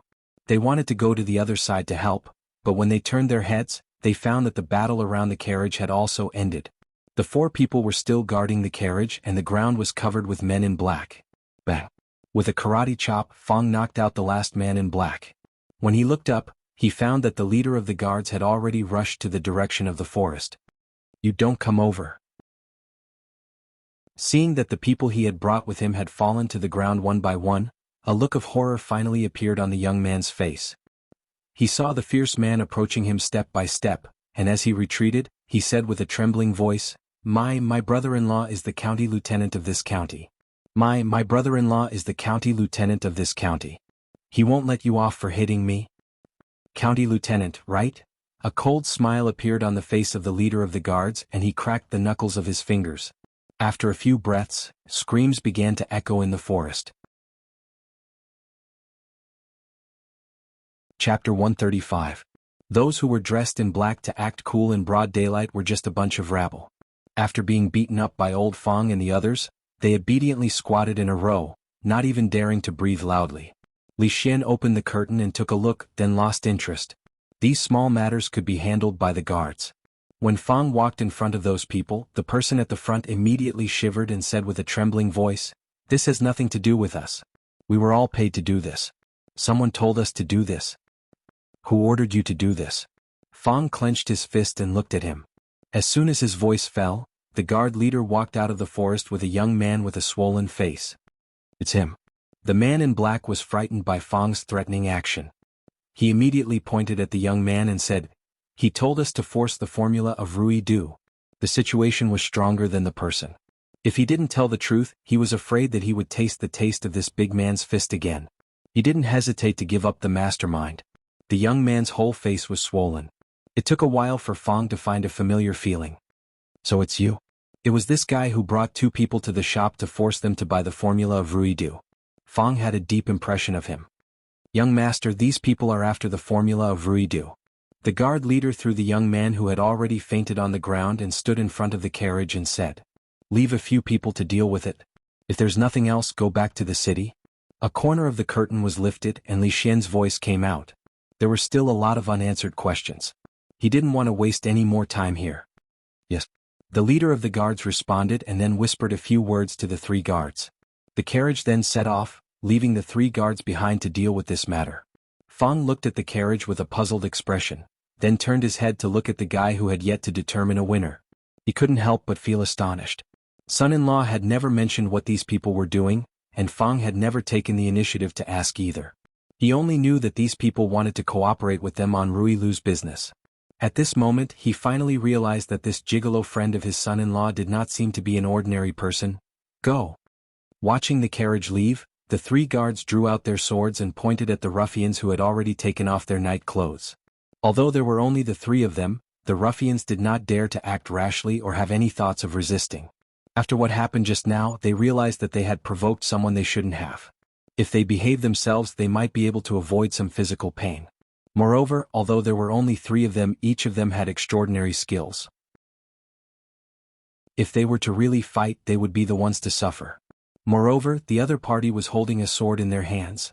Under the command of one of the guards, one of them carried the young man on his back and followed the rest of the people towards the prefectural city dejectedly.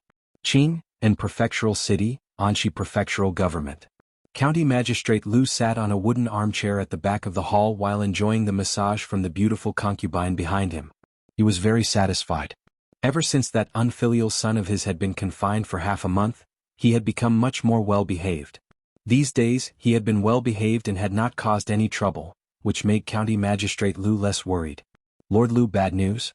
Bad news.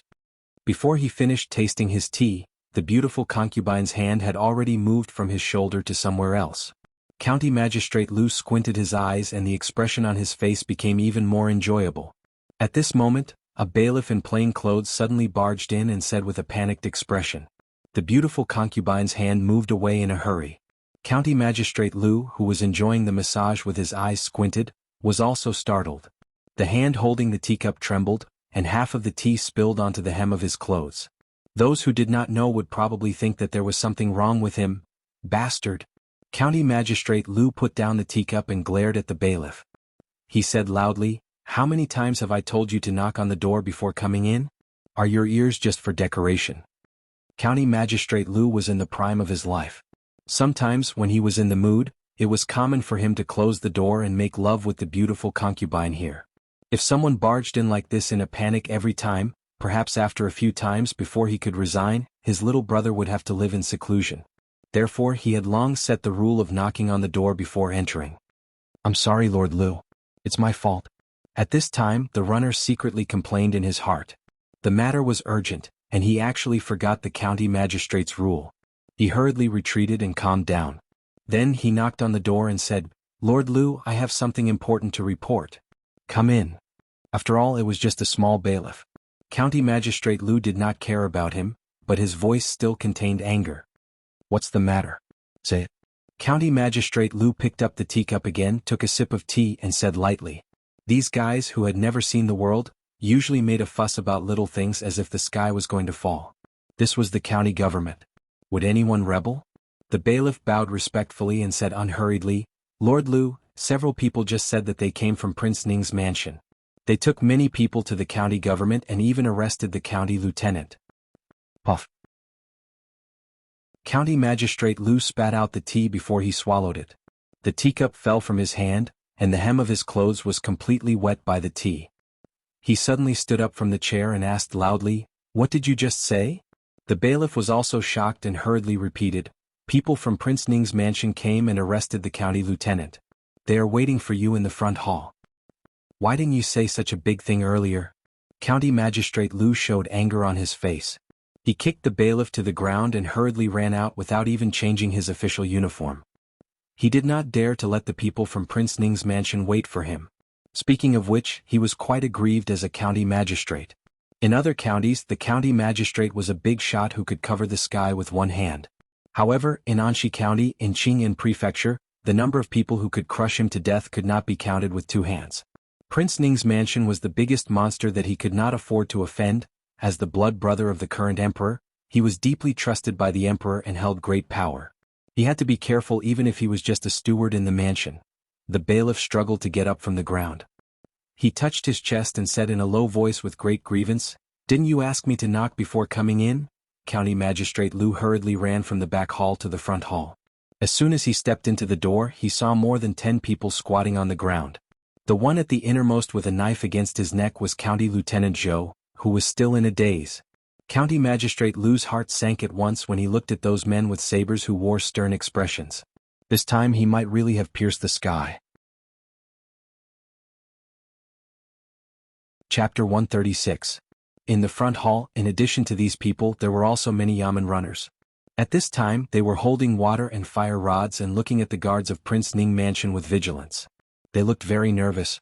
After seeing County Magistrate Lu appear, they let out a long sigh of relief. Just now, these people swaggered into the county government and arrested County Magistrate Zhou without any explanation. At first, they thought that someone was rebelling and wanted to arrest them first. But after hearing that they were from Prince Ning Mansion, they dared not to act rashly. They were just lowly yamen runners. It was better not to provoke this kind of thing. In front of so many people, County Magistrate Lu had to show some dignity. He tidied his clothes and walked in slowly. Glancing at County Magistrate Zhou, he looked as usual and asked those guards, "I'm the County Magistrate of this county.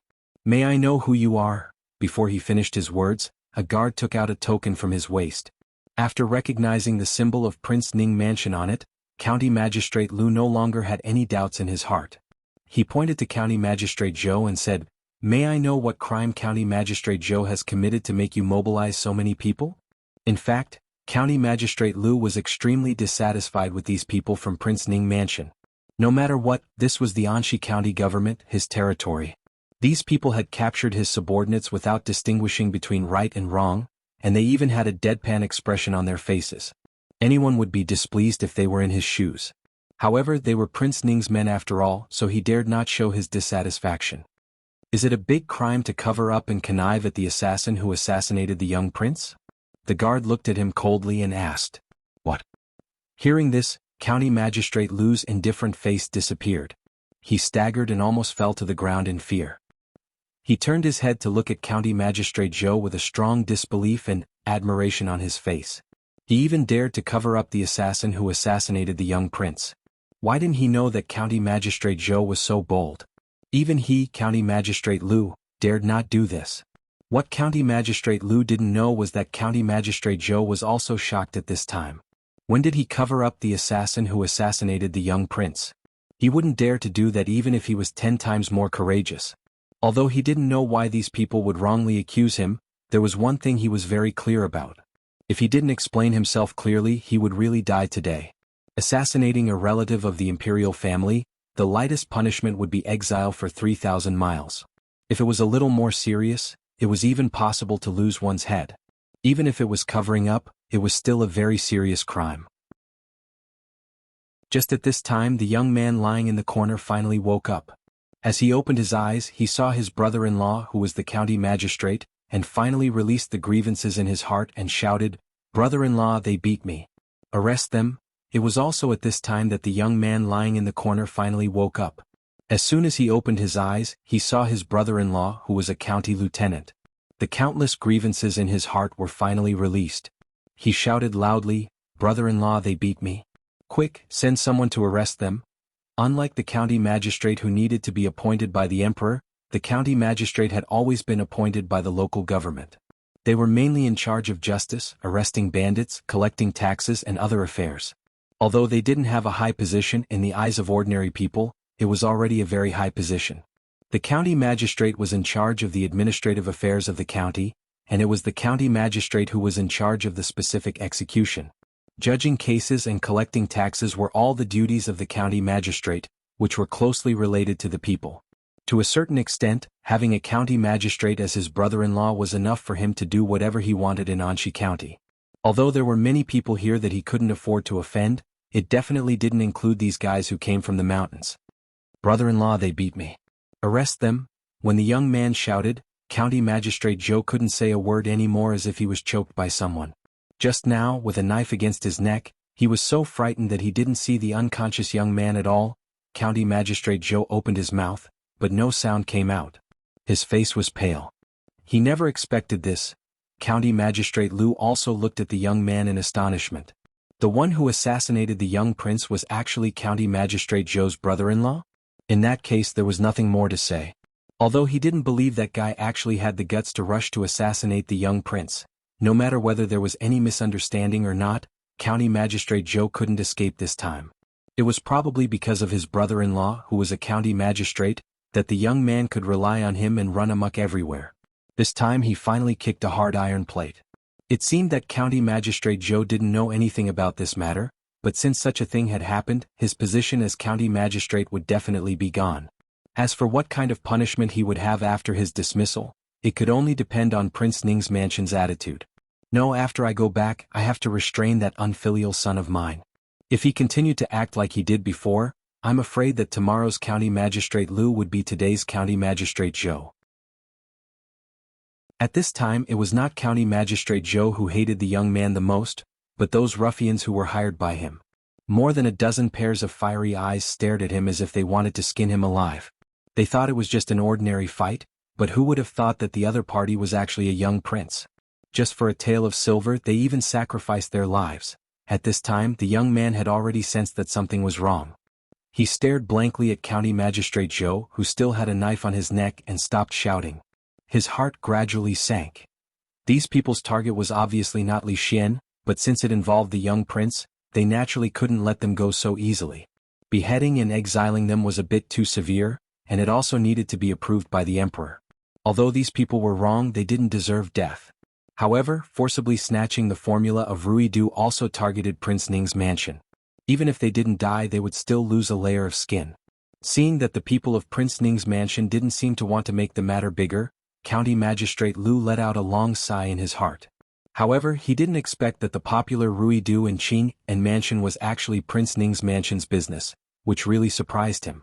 It must be said that County Magistrate Zhou was really unlucky to meet such an outrageous relative who even dared to snatch the Prince Ning's mansion's business. No matter what, the county magistrate was one of the big shots in the county government. What happened in the county government today quickly spread out. Did you hear? Something happened in the county government today. No way, what could happen in the county government? I also heard from the brothers who work in the county government. This time, County Magistrate Zhou is probably in big trouble. I heard that it was County Magistrate Zhou's brother-in-law who asked someone to force the formula of Ruidu. I didn't expect that Ruidu was also related to Prince Ning's mansion. Ruidu? You mean the Ruidu sold in Rui Workshop in the city? Other than Rui Workshop, which other shop in the city sells Ruidu? What Ruidu is related to Prince Ning's mansion? In a courtyard with high walls, there came the sound of a teacup shattering. How could it be? Hearing this news, a famous rich merchant in Qing and mansion was dumbfounded. Fortunately, we haven't done anything otherwise. In other places there were also people who were shocked and broke out in a cold sweat. Chapter 137. Li Yi only found out about this after Fang and the others returned from the prefectural city. Li Yi could only mourn for the fool who wanted to block Li Xian's carriage. He had originally thought that when the shop operated by Ning Wangfu opened, those who were eyeing Rui's Lu would naturally give up on their evil thoughts. After being stirred up by that foppish son, everyone had probably gotten wind of it and no longer dared to have any thoughts about Rui's Lu. After calming down and thinking carefully, the conclusion Li Yi arrived at made him sigh endlessly. If he didn't know Li Xian and didn't cooperate with Ning Wangfu on Rui's Lu, even a small county officer would have brought him a lot of trouble. After all, one was a commoner and the other was an official.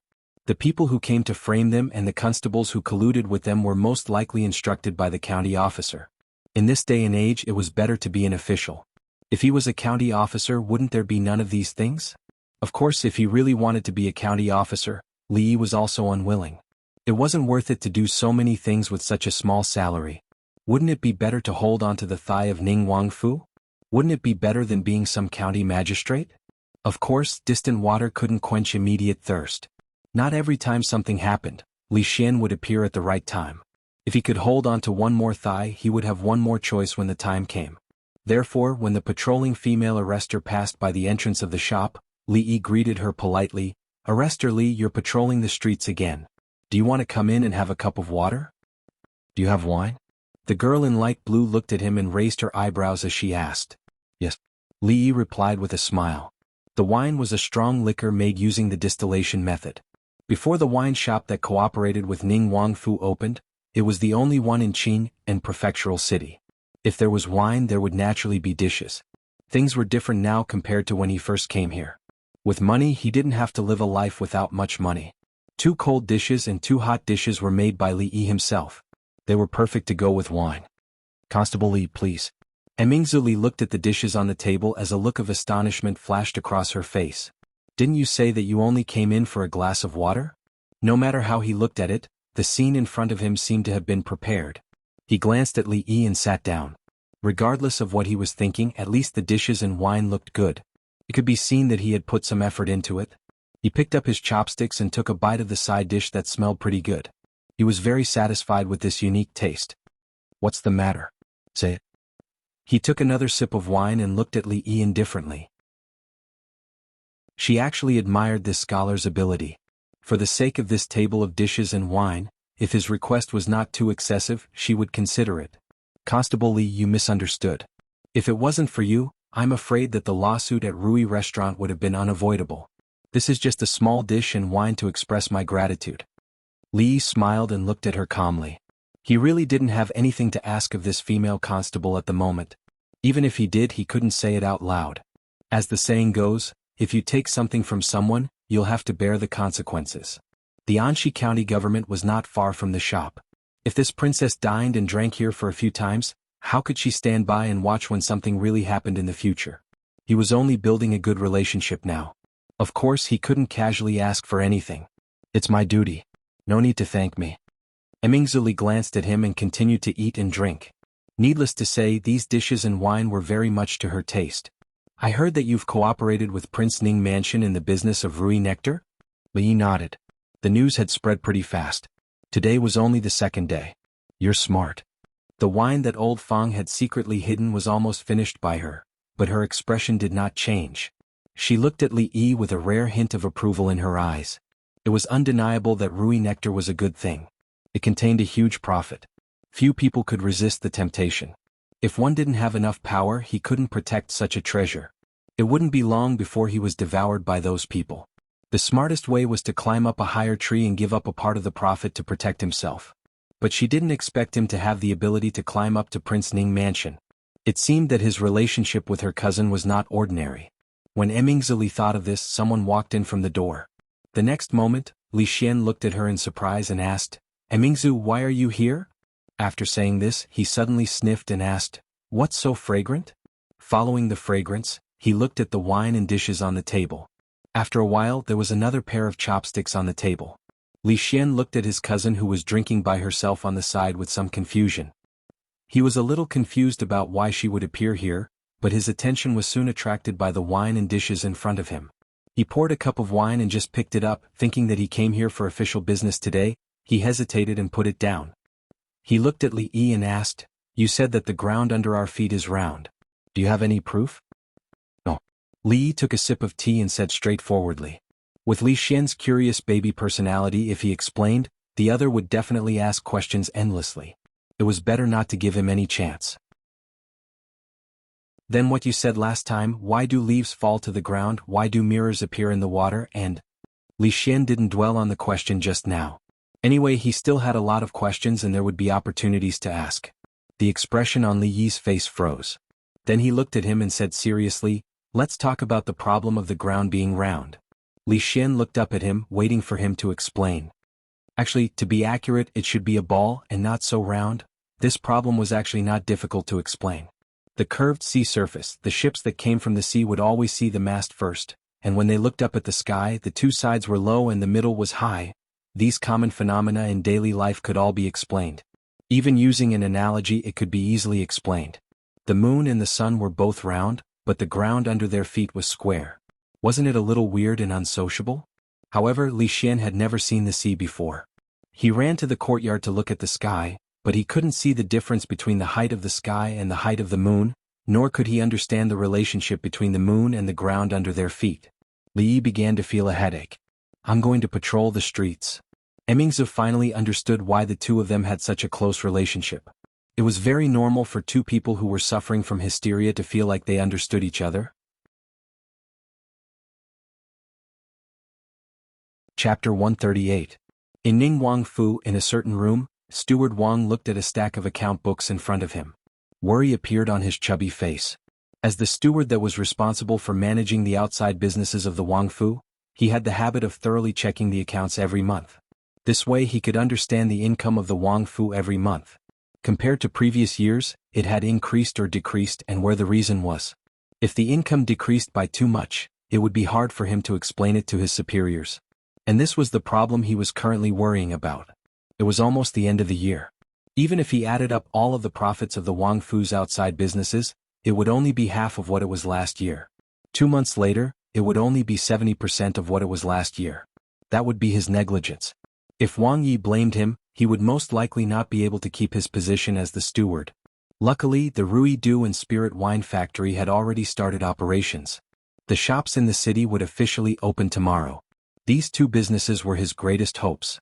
But he wasn't sure how much profit he would be able to make. What if? Steward Wang felt uneasy. Just as he was feeling vexed, the door was suddenly pushed open by someone. A brat about 10 years old ran in. The brat's little face was still slightly immature, but it was 70 to 80% similar to Steward Wang, especially his round body and round face. He ran in front of Steward Wang and stretched out a chubby little hand. He said, "Daddy, give me a few copper coins, I want to buy candied haws to eat." Steward Wang was feeling vexed when he suddenly saw the brat's round face. A nameless fire rose in his heart and he scolded, "Eat, eat, eat, all you know is to eat. Look at what you've eaten." The brat was still thinking about going out later to try the sugar snowball that Lucia's candied haws had released a few days ago. He had heard a few of his friends say that the sugar snowball tasted even better than the candied haws. He impatiently ran in to ask his father for money and was scolded for no reason. He froze where he was. "Have you memorized all the lessons that teacher taught you?"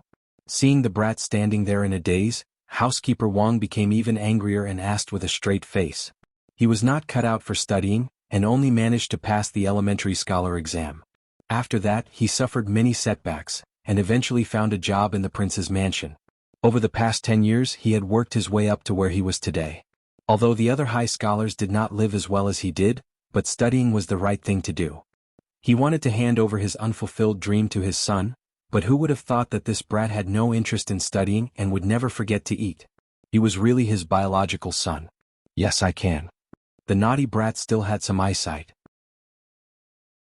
He knew that he couldn't provoke his father right now, so he stuttered, "Recite it for me." He didn't know what was wrong with his father today. Why did he suddenly want to test him on his homework? The devilish brat rejoiced in his heart. Fortunately, he had memorized those convoluted words yesterday. He immediately recited them. Although he stumbled, he didn't make any mistakes. After listening to the naughty child recite it, housekeeper Wang's expression finally became a little better. However, he had some doubts in his heart. In the past, when he was tested on his homework, this brat had never been able to completely recite it. What was going on this time? Was he bewitched? He originally thought that if he couldn't recite it, he would reprimand him, warning him to study hard and not to only think about playing and eating all day. He didn't expect the naughty brat to perform so well. The reprimand that he had prepared immediately became useless. His good plan was interrupted, and housekeeper Wang's face became serious again. He casually pulled over a piece of white paper, picked up a pen and wrote a few lines on it.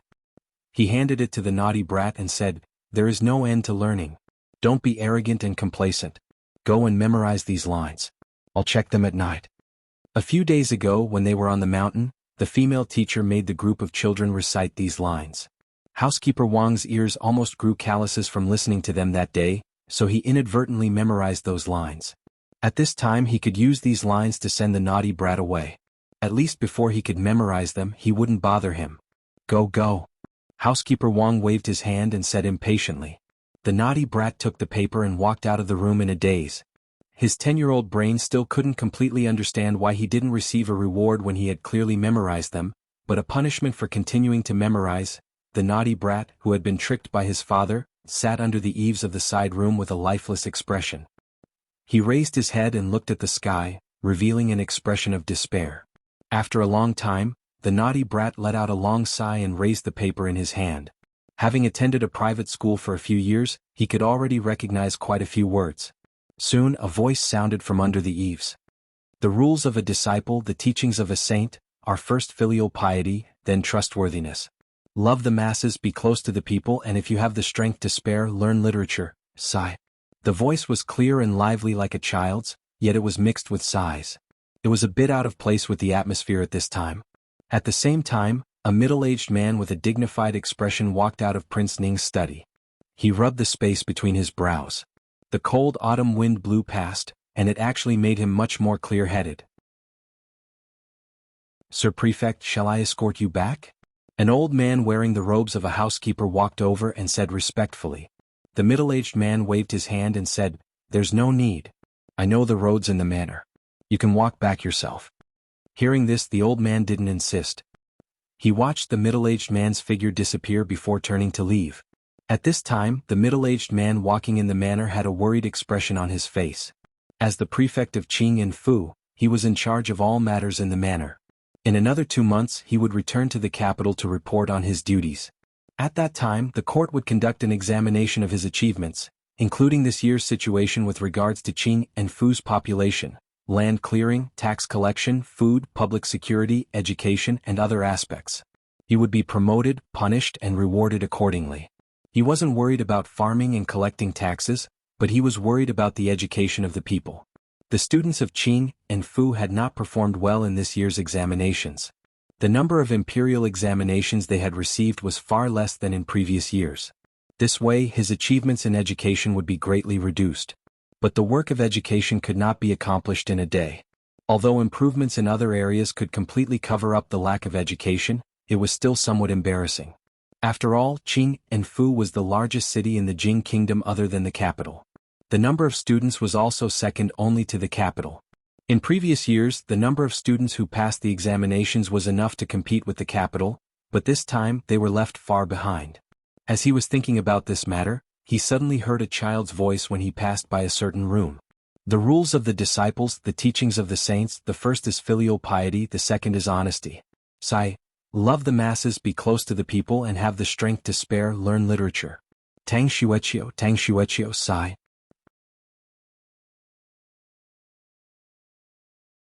Chapter 139.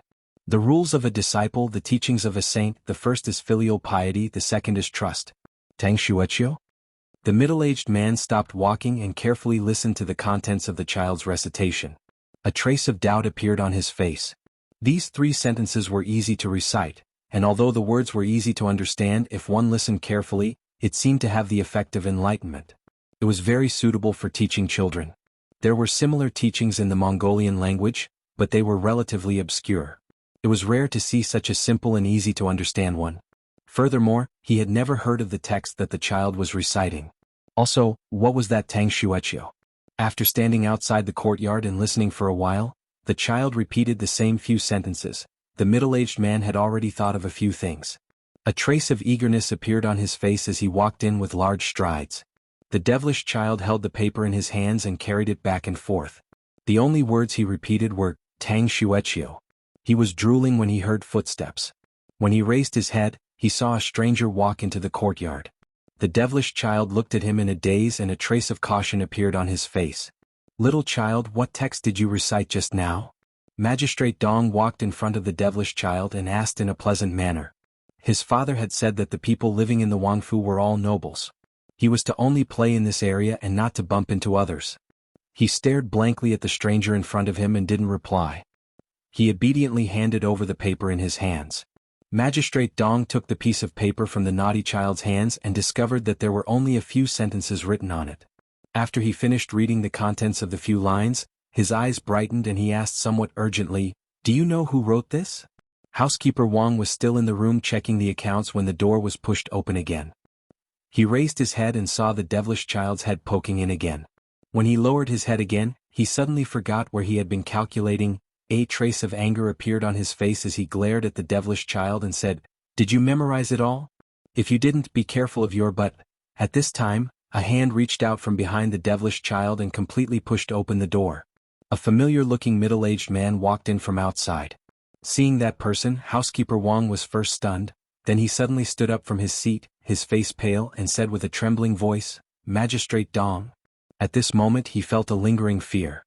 Could it be that this little brat had offended Magistrate Dong, and he was here to punish him?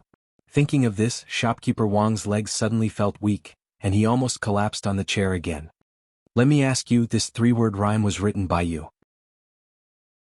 Is there anything else?" Magistrate Dong didn't have time to waste with him. He took the paper and walked in front of him. 3 words of rhyme? Housekeeper Wang stared blankly at the paper in Magistrate Dong's hand that he had just written to the naughty child. He then looked at Magistrate Dong's expression, and his heart slightly relaxed. As long as he wasn't here to denounce him, thinking of this, he immediately changed his expression and explained with an apologetic smile. "I didn't expect such a capable person to exist in such a small mountain village." After listening, Magistrate Dong stroked the short beard on his chin and praised. With his knowledge, he could naturally see the meaning behind these few short sentences. This was clearly a Mongolian text to teach children to learn etiquette. Without etiquette, one would not be able to stand. From a young age, teaching them to develop a kind and honest nature, teaching them to be virtuous, to guard against evil, and to be sincere was also beneficial in developing good family and academic values. If this text could be carried out, it would definitely be a great contribution to education. It would be a good deed that would last for thousands of years. Not only would the difficult problem he was facing be easily solved, if he really made some achievements, there might even be a slight possibility of leaving his name in history, as an official who didn't want to leave a thick stroke in the history books. Just based on other political achievements, to achieve this was tantamount to reaching the heavens. But the merit of education could influence future generations. Thinking of this, even with his temperament, he couldn't help but feel a surge of emotions. Do you know the entire text? Magistrate Dong looked at housekeeper Wang with sparkling eyes and asked. At this moment he desperately wanted to know if this text was as he imagined it to be, an excellent piece of teaching Mongolian so that he wouldn't rejoice for nothing. Sir, I only heard about a dozen sentences that day. I don't know if there is the entire text, housekeeper Wang replied honestly. Magistrate Dong looked at him and thought for a moment before saying, send someone to ask the village teacher again. If there really is it, you must bring the entire text back and send it to the yamen. The housekeeper of the Wang Fu could be considered a top figure outside, but in front of Qing and magistrate, he could only nod and say yes. In order to show the importance he placed on this matter, the moment Magistrate Dong's foot left, housekeeper Wang hurriedly left the Wang Fu. He ordered the servant to drive the carriage faster and try to finish this matter in the shortest amount of time possible. Outside the school in Willow Leaf Village, Qing once again saw housekeeper Wang. When she found out that he had not come to find her brother-in-law, but to find her, she was slightly surprised. She had some impression of housekeeper Wang. She only knew that he seemed to be her brother-in-law's friend. A few days ago she had seen the two of them talking by the stream. She did not slight him, but after hearing the purpose of his visit, she was slightly surprised. What you were talking about just now, was it this rules for a disciple ? Qing returned to the school and took out a thin book that she had personally written. She handed it to housekeeper Wang. Housekeeper Wang quickly took it. After flipping it open, he saw that the first few sentences were exactly the same as what he had heard that day. He flipped a few more pages and saw that there were hundreds of sentences behind. Only then did he realize that what he had heard that day was just a few paragraphs. He was overjoyed. Now he could finally report to Magistrate Dong. I wonder if you could give me a copy of the original rules for a disciple ? He looked at Qing and asked urgently. Hearing this, Qing hesitated slightly and said, this rules for a disciple was not written by me. I will have to ask before I can give you an answer.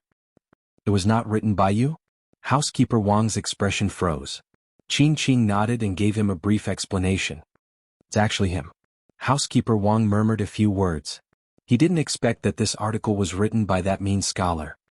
He was slightly surprised for a while, then smiled and said, to tell you the truth, I was ordered by Prefectural Magistrate Dong to retrieve the original text of rules for disciples. Prefectural Magistrate Dong was very pleased with this article. This is a great thing for young Master Li. Magistrate Dong. Hearing this, Qing covered her small mouth in surprise and couldn't help but exclaim. For someone like her who had lived here since she was young and rarely left the village, the Anshi County Magistrate was already a high position. Any higher would be an unimaginable level for her. Chapter 140. Good, what a good disciple rules! Prefectural Magistrate Dong flipped through the thin book in his hands and the worry on his face disappeared. After reading the entire disciple rules, he couldn't help but exclaim in admiration. Disciple rules? A person standing quietly in the hall raised his head and looked at Prefectural Magistrate Dong with a confused expression. He didn't know what made Magistrate Dong so happy, and what was this disciple rules? Professor Feng, take a look at this disciple rules as well. Seeing the confusion of the person in the hall, Prefectural Magistrate Dong closed the book and handed it over. The man called Professor Feng accepted the book with both hands, his heart full of suspicion. When he looked at it, he saw the beautiful 3 small words on the cover, Disciple Rules. He raised his head and glanced at Prefectural Magistrate Dong before flipping to the first page. There were only a few thousand words, but Professor Feng read very slowly. Gradually, his expression changed from calm to excited. Magistrate Dong, this disciple rules? Who wrote it? Professor Feng raised his head to look at Prefectural Magistrate Dong, his expression shocked. These 3 words are simple and easy to understand. They promote filial piety, honesty, benevolence, and observance of propriety. It is truly an excellent work for enlightening and educating the disciples. As a prefectural school professor and the head of the prefectural scholars, his responsibility was to educate and instruct. Speaking of which, he understood the meaning of this disciple rules, even more than prefectural magistrate Dong. Congratulations, magistrate. With this disciple rules, you no longer need to worry about educating. Professor Feng quickly understood the crux of the matter and saluted prefectural magistrate Dong with his fists. Of course, he understood the difficulties prefectural magistrate Dong faced. If he presented this disciple rules, he could make up for the lack of educating this year. I heard that this article was written by a scholar in the prefecture. I owe it all to him. Prefectural magistrate Dong was clearly in a good mood and no longer had the troubled expression from before. When the steward of the mansion had delivered the article, he had already told him that this disciple rules was not written by the female teacher. It was written by a young man named Li Yi. Prefectural magistrate Dong immediately sent someone to investigate the scholar's background. Of course, the most important thing was to confirm whether or not he was from Qing and Fu. If the rules for disciples had already appeared elsewhere, then wouldn't he have been happy for nothing? Fortunately, Li Yi did not disappoint him. He had the title of Xiucai and was a member of Qing and prefecture under his rule. Prefectural magistrate Dong had already memorized this name. If he were to become a high scholar in the future, he could take care of him and recommend him to the Ministry of Appointments so that he could fill the vacancy. It's all thanks to Sir's guidance. Professor Feng flattered him at the right time. If this rules for disciples could be implemented, then the credit of educating would definitely fall onto Magistrate Dong's head. Magistrate Dong seemed to have thought of something. He shook his head and said, "It's just that the elementary scholar named Li Yi doesn't seem to want to improve himself. He doesn't focus on his studies and wants to become a high scholar as soon as possible. Instead, he opens a shop in the city. A good scholar doesn't want to be a businessman. If I hadn't sent someone to verify this, I wouldn't have believed that he was the one who wrote the rules for disciples." Li? Professor Feng paused and asked, "Is it the Li Yi who wrote Immortal Magpie Bridge and Shuidiao Getu?" Professor Feng also knows this person? Prefectural magistrate Dong raised his eyebrows and asked. "The Li Yi I know is the one who wrote Immortal Magpie Bridge and Shuidiao Getu. Li Yi is unparalleled in poetry and was called the #1 scholar of the Jing Kingdom by the Secretary of Education. I don't know if it's the same person that Sir is talking about," Professor Feng said after some thought. "Shuidiao Getu? The poem that was circulated during the Mid-Autumn Poetry Meet?" Prefectural magistrate Dong furrowed his eyebrows. In his opinion, poetry was just a small path and had no use in governing a country. It was all leftovers from their playtime. As for the Mid-Autumn Poetry Meet, he only went through the motions and didn't pay much attention to it. Later he only heard about Shuidiao Getu from the daughter of the manor. As for who wrote the poem, he wasn't too sure. If it is really as Sir says, then this kind of scholar who doesn't know how to improve should be given a beating. If we can get him to return to the right path, perhaps he will be another good talent in the future. Professor Feng heard this and said with a frown. As a prefectural professor, what he did the most was to teach and guide the students of the prefectural school. Who knew how many stubborn and mischievous students had walked the right path under his guidance? I didn't think that the teacher would have such an evaluation of him. I am even more curious about this person. A look of interest appeared on prefectural magistrate Dong's face as he stroked the short beard on his chin. These few days the young masters and misses of Qing and prefectural city had many complaints about the Rui workshop. Since a few days ago this shop had stopped selling Rui do. They could only rely on previous orders to get the goods. This caused many people who didn't have the time to buy to feel regret. In the present Qing and prefectural city, Rui do had clearly become the leading fashion trend. Young ladies, scholars and scholars all fought to buy it. The sudden cessation of sales created a significant impact in these high society circles. However, just as they couldn't hold it in any longer and planned to go to the Rui workshop to ask the reason, in the span of a night, many shops selling Rui do suddenly appeared in the prefectural city. At first, people were skeptical. After all, there had only been one shop selling the Rui do in the past few days. It was said that many people who wanted to buy the recipe of the Rui do were all rejected. How could so many shops suddenly appear? Of course, an extremely small number of people didn't have any suspicions. Behind these shops was Ning Wangfu. How could there be a problem with what they were selling? Of course, Most people's suspicions were completely dispelled after they personally went to the Rui workshop to ask. The shopkeeper of the Rui workshop personally admitted that what the shops were selling was genuine Rui do. In other words, from now on, there would no longer be a situation where Rui do was out of stock and people couldn't buy it even if they wanted to. After the suspicions disappeared, a new wave of panic buying immediately erupted in the prefectural city. Countless people rushed to the newly opened shops. The workers in the shops couldn't keep up. They even had to temporarily transfer some people from other places to stabilize the situation. When shopkeeper Wang heard this news, his initial shock turned to disbelief. In the blink of an eye he became ecstatic. His heart that had been hanging in the air finally relaxed. The popularity of the Rui do far exceeded his expectations. At this rate, in just a few days he would be able to recoup all the capital he had invested. If this situation could continue, in 2 months, not only would he be able to make up for the shortfall, the income of the Wang Fu would definitely exceed that of previous years. The business of hard liquor was still in preparation. There was also the perfume and soap that the scholar had mentioned. If the profits from these businesses could be like the Rui do, just thinking about it made housekeeper Wang's blood boil. His little prince had finally done something reliable. Chapter 141. Have you heard? Other than the Rui workshop, a few more shops in the city have started selling Rui do. How come I didn't know? Is the news true? It's true. Today a few more shops in the city have Rui do on sale. Before I came I saw someone buy it. Let's hurry to that shop. If we're late we'll have to wait a few more days.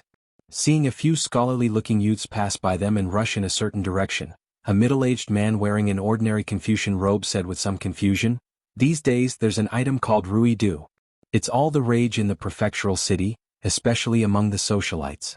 Why are these men rushing like ducks for it?" Another person beside him said, Magistrate, you may not know this, but this Rui nectar is highly regarded among the students.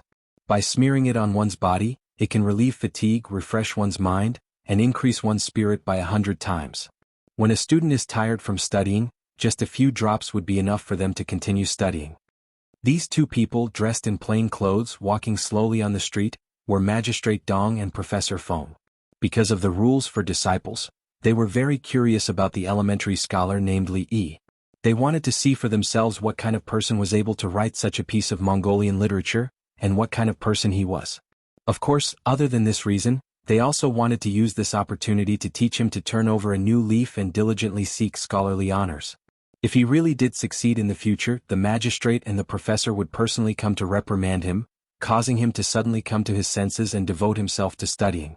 This would become a legend. If that's the case, then he has benefited the students of Qingyan Prefecture, Magistrate Dong said with some surprise. He was not unfamiliar with this Rui do. These days the women in the family often used this item. The mistress had even mentioned to him that this item was being fought over by many socialites. If she hadn't sent a servant girl to buy dozens of bottles, she probably wouldn't have been able to buy it. However, this was the first time he knew that this Rui do had such an effect. If he could help these students and make them study more diligently, it would be a great contribution. Professor Feng nodded and said, "Yes, in the prefectural school, there are already many students who have responded that this item is indeed very useful for studying. I am thinking of purchasing a batch to see if it can be popularized." Yesterday, after Prefectural Magistrate Dong had asked to see the scholar named Li Yi, he had done some research. Only then did he discover that the author of Rules for Disciples was the person the Minister of Education called the #1 scholar in the Jing Kingdom. At the same time, he was also the shopkeeper of the Rui workshop in Qingyan Prefecture. The popular Rui nectar in the prefectural city was also made by him. Although this item is good, but Prefectural Magistrate Dong changed the topic and said, "But as a scholar he should focus his efforts on obtaining scholarly honors. This person has such talent, we really shouldn't waste it." Professor Feng hurriedly said, "Prefectural Magistrate Dong is right. Since he can write a teaching article like Rules for Disciples, he must have a unique understanding of teaching. Why don't we let him be a scholar in the district school? This way he won't delay his examination and he can also contribute to the teaching of the prefectural school." That would be good. Prefectural Magistrate Dong nodded and agreed deeply. At this time, Professor Feng pointed ahead and said, "Sir, we are about to reach the Rui workshop." A moment later, at the entrance of the Rui workshop, Prefectural Magistrate Dong raised his head to look at the signboard that said Rui workshop. He couldn't help but exclaim, "Good calligraphy. No wonder the Minister of Education has such a high opinion of him. Just based on this calligraphy, I'm afraid there aren't many people in this world who can compare." Professor Fong was also secretly amazed. After a long time, his gaze finally moved away from the signboard.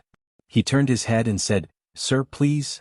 As the saying goes, if you want to capture a woman's heart, you must first capture her stomach." Li Yi felt that he was very close to this goal.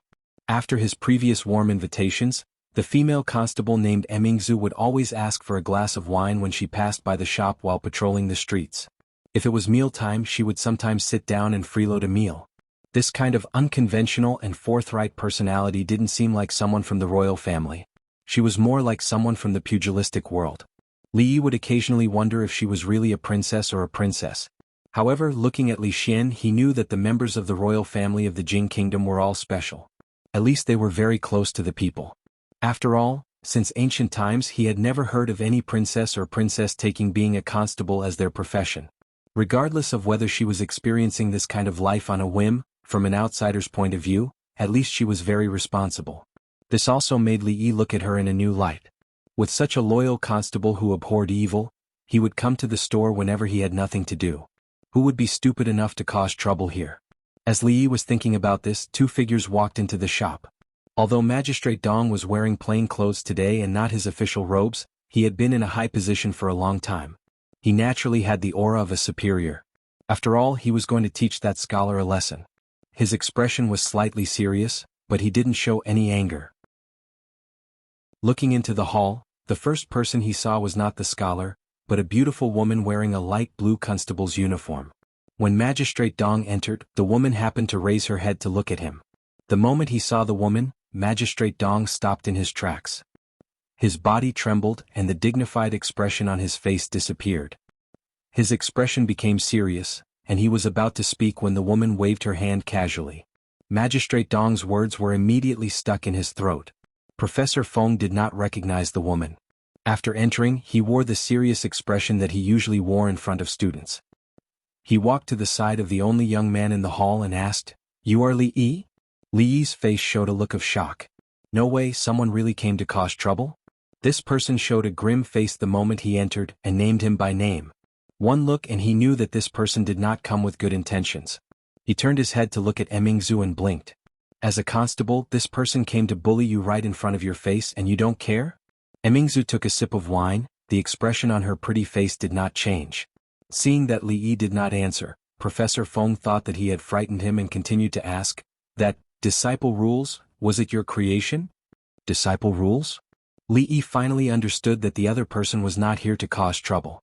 Yesterday, Qin Qing had told him that the magistrate had sent someone to take away the disciple rules that he had modified.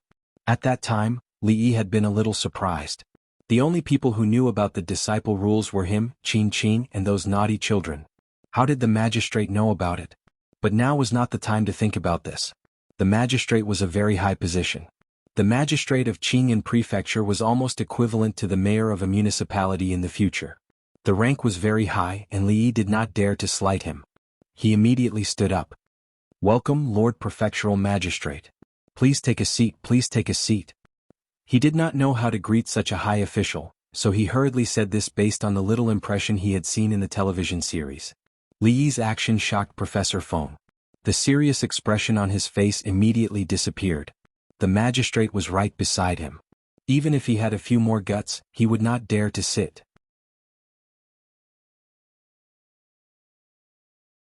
Chapter 142. Professor Fong was choked by Li Yi's words. He coughed dryly and said awkwardly, "Ahem, don't talk nonsense. I am the prefectural school professor of Qing'an Prefecture." "Call me a beast?" Li Yi looked at the middle-aged man in front of him with some surprise.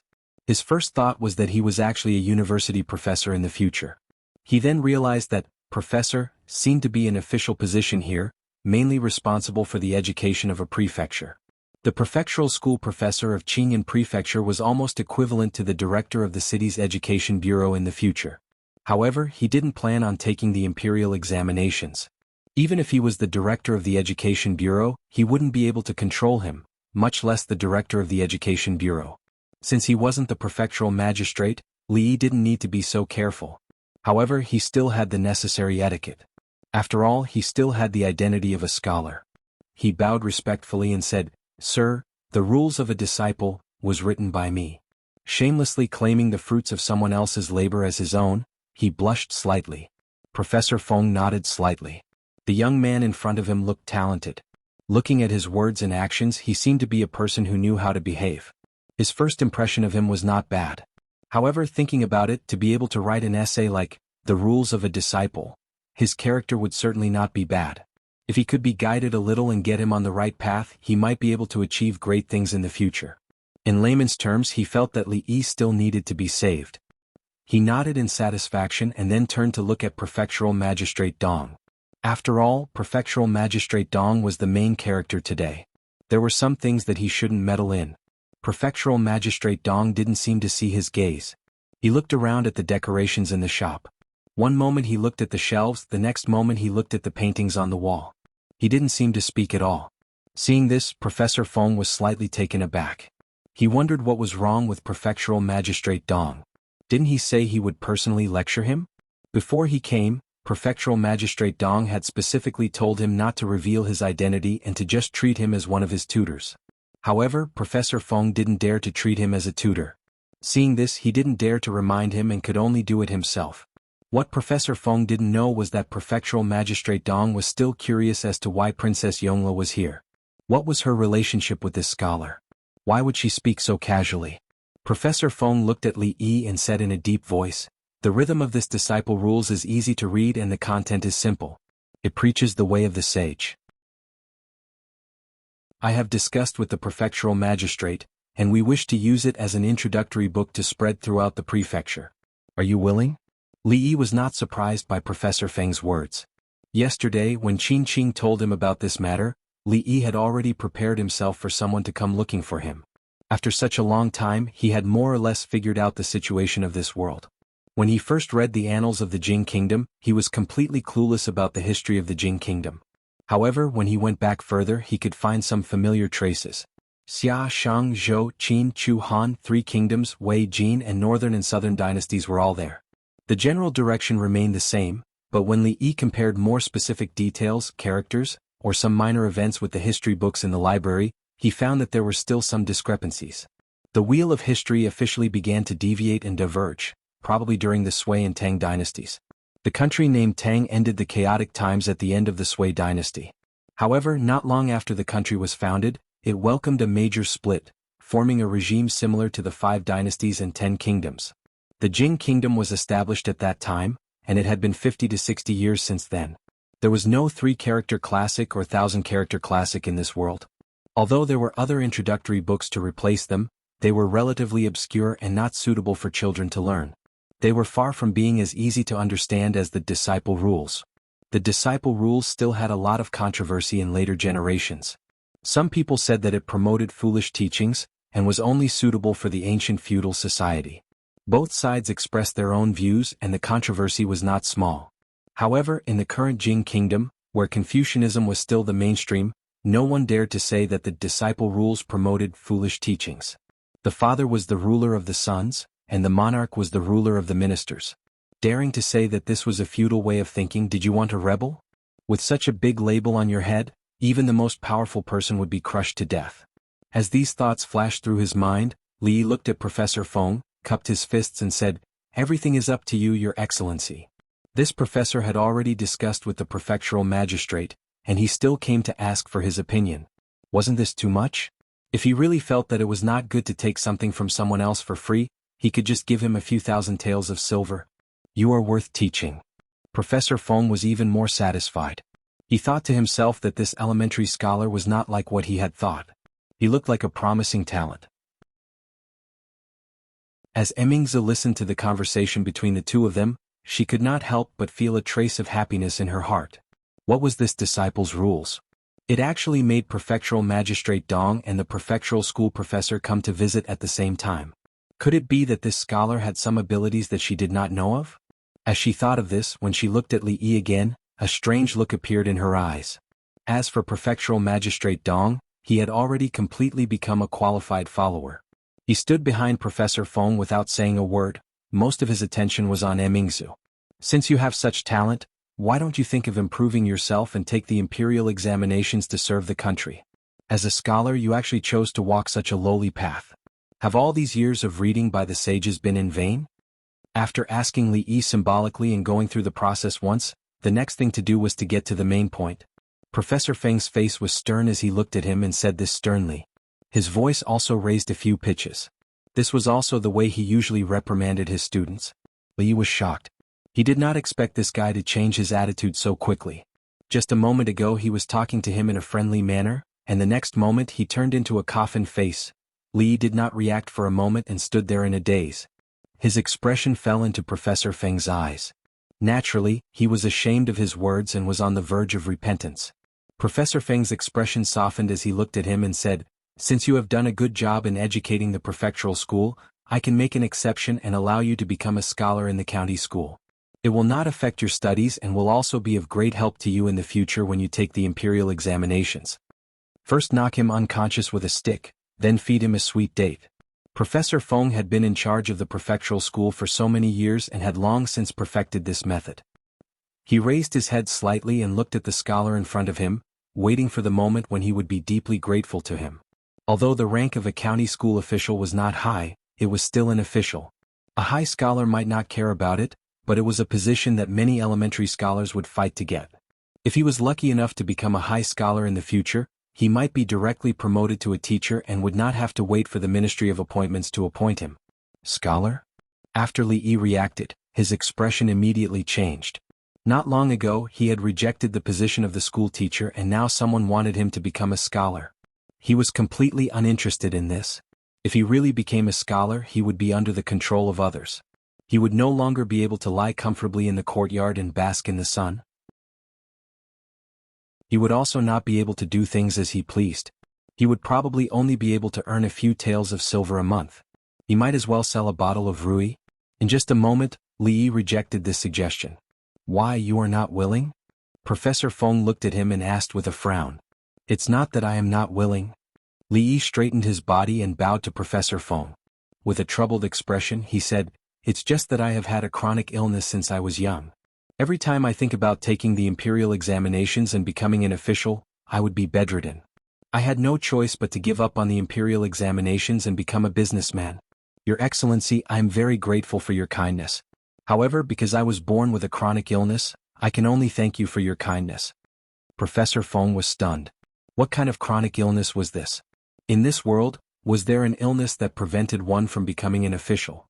You're tuning in to the Han Li's Wuxia Chronicles YouTube channel. We're so grateful for your support and don't forget to subscribe to join us on this incredible journey through captivating stories. Your generosity through donations truly makes a world of difference, as it's the primary source of revenue that allows me to expand and enhance this channel for you. Thank you from the bottom of my heart for being a part of this adventure.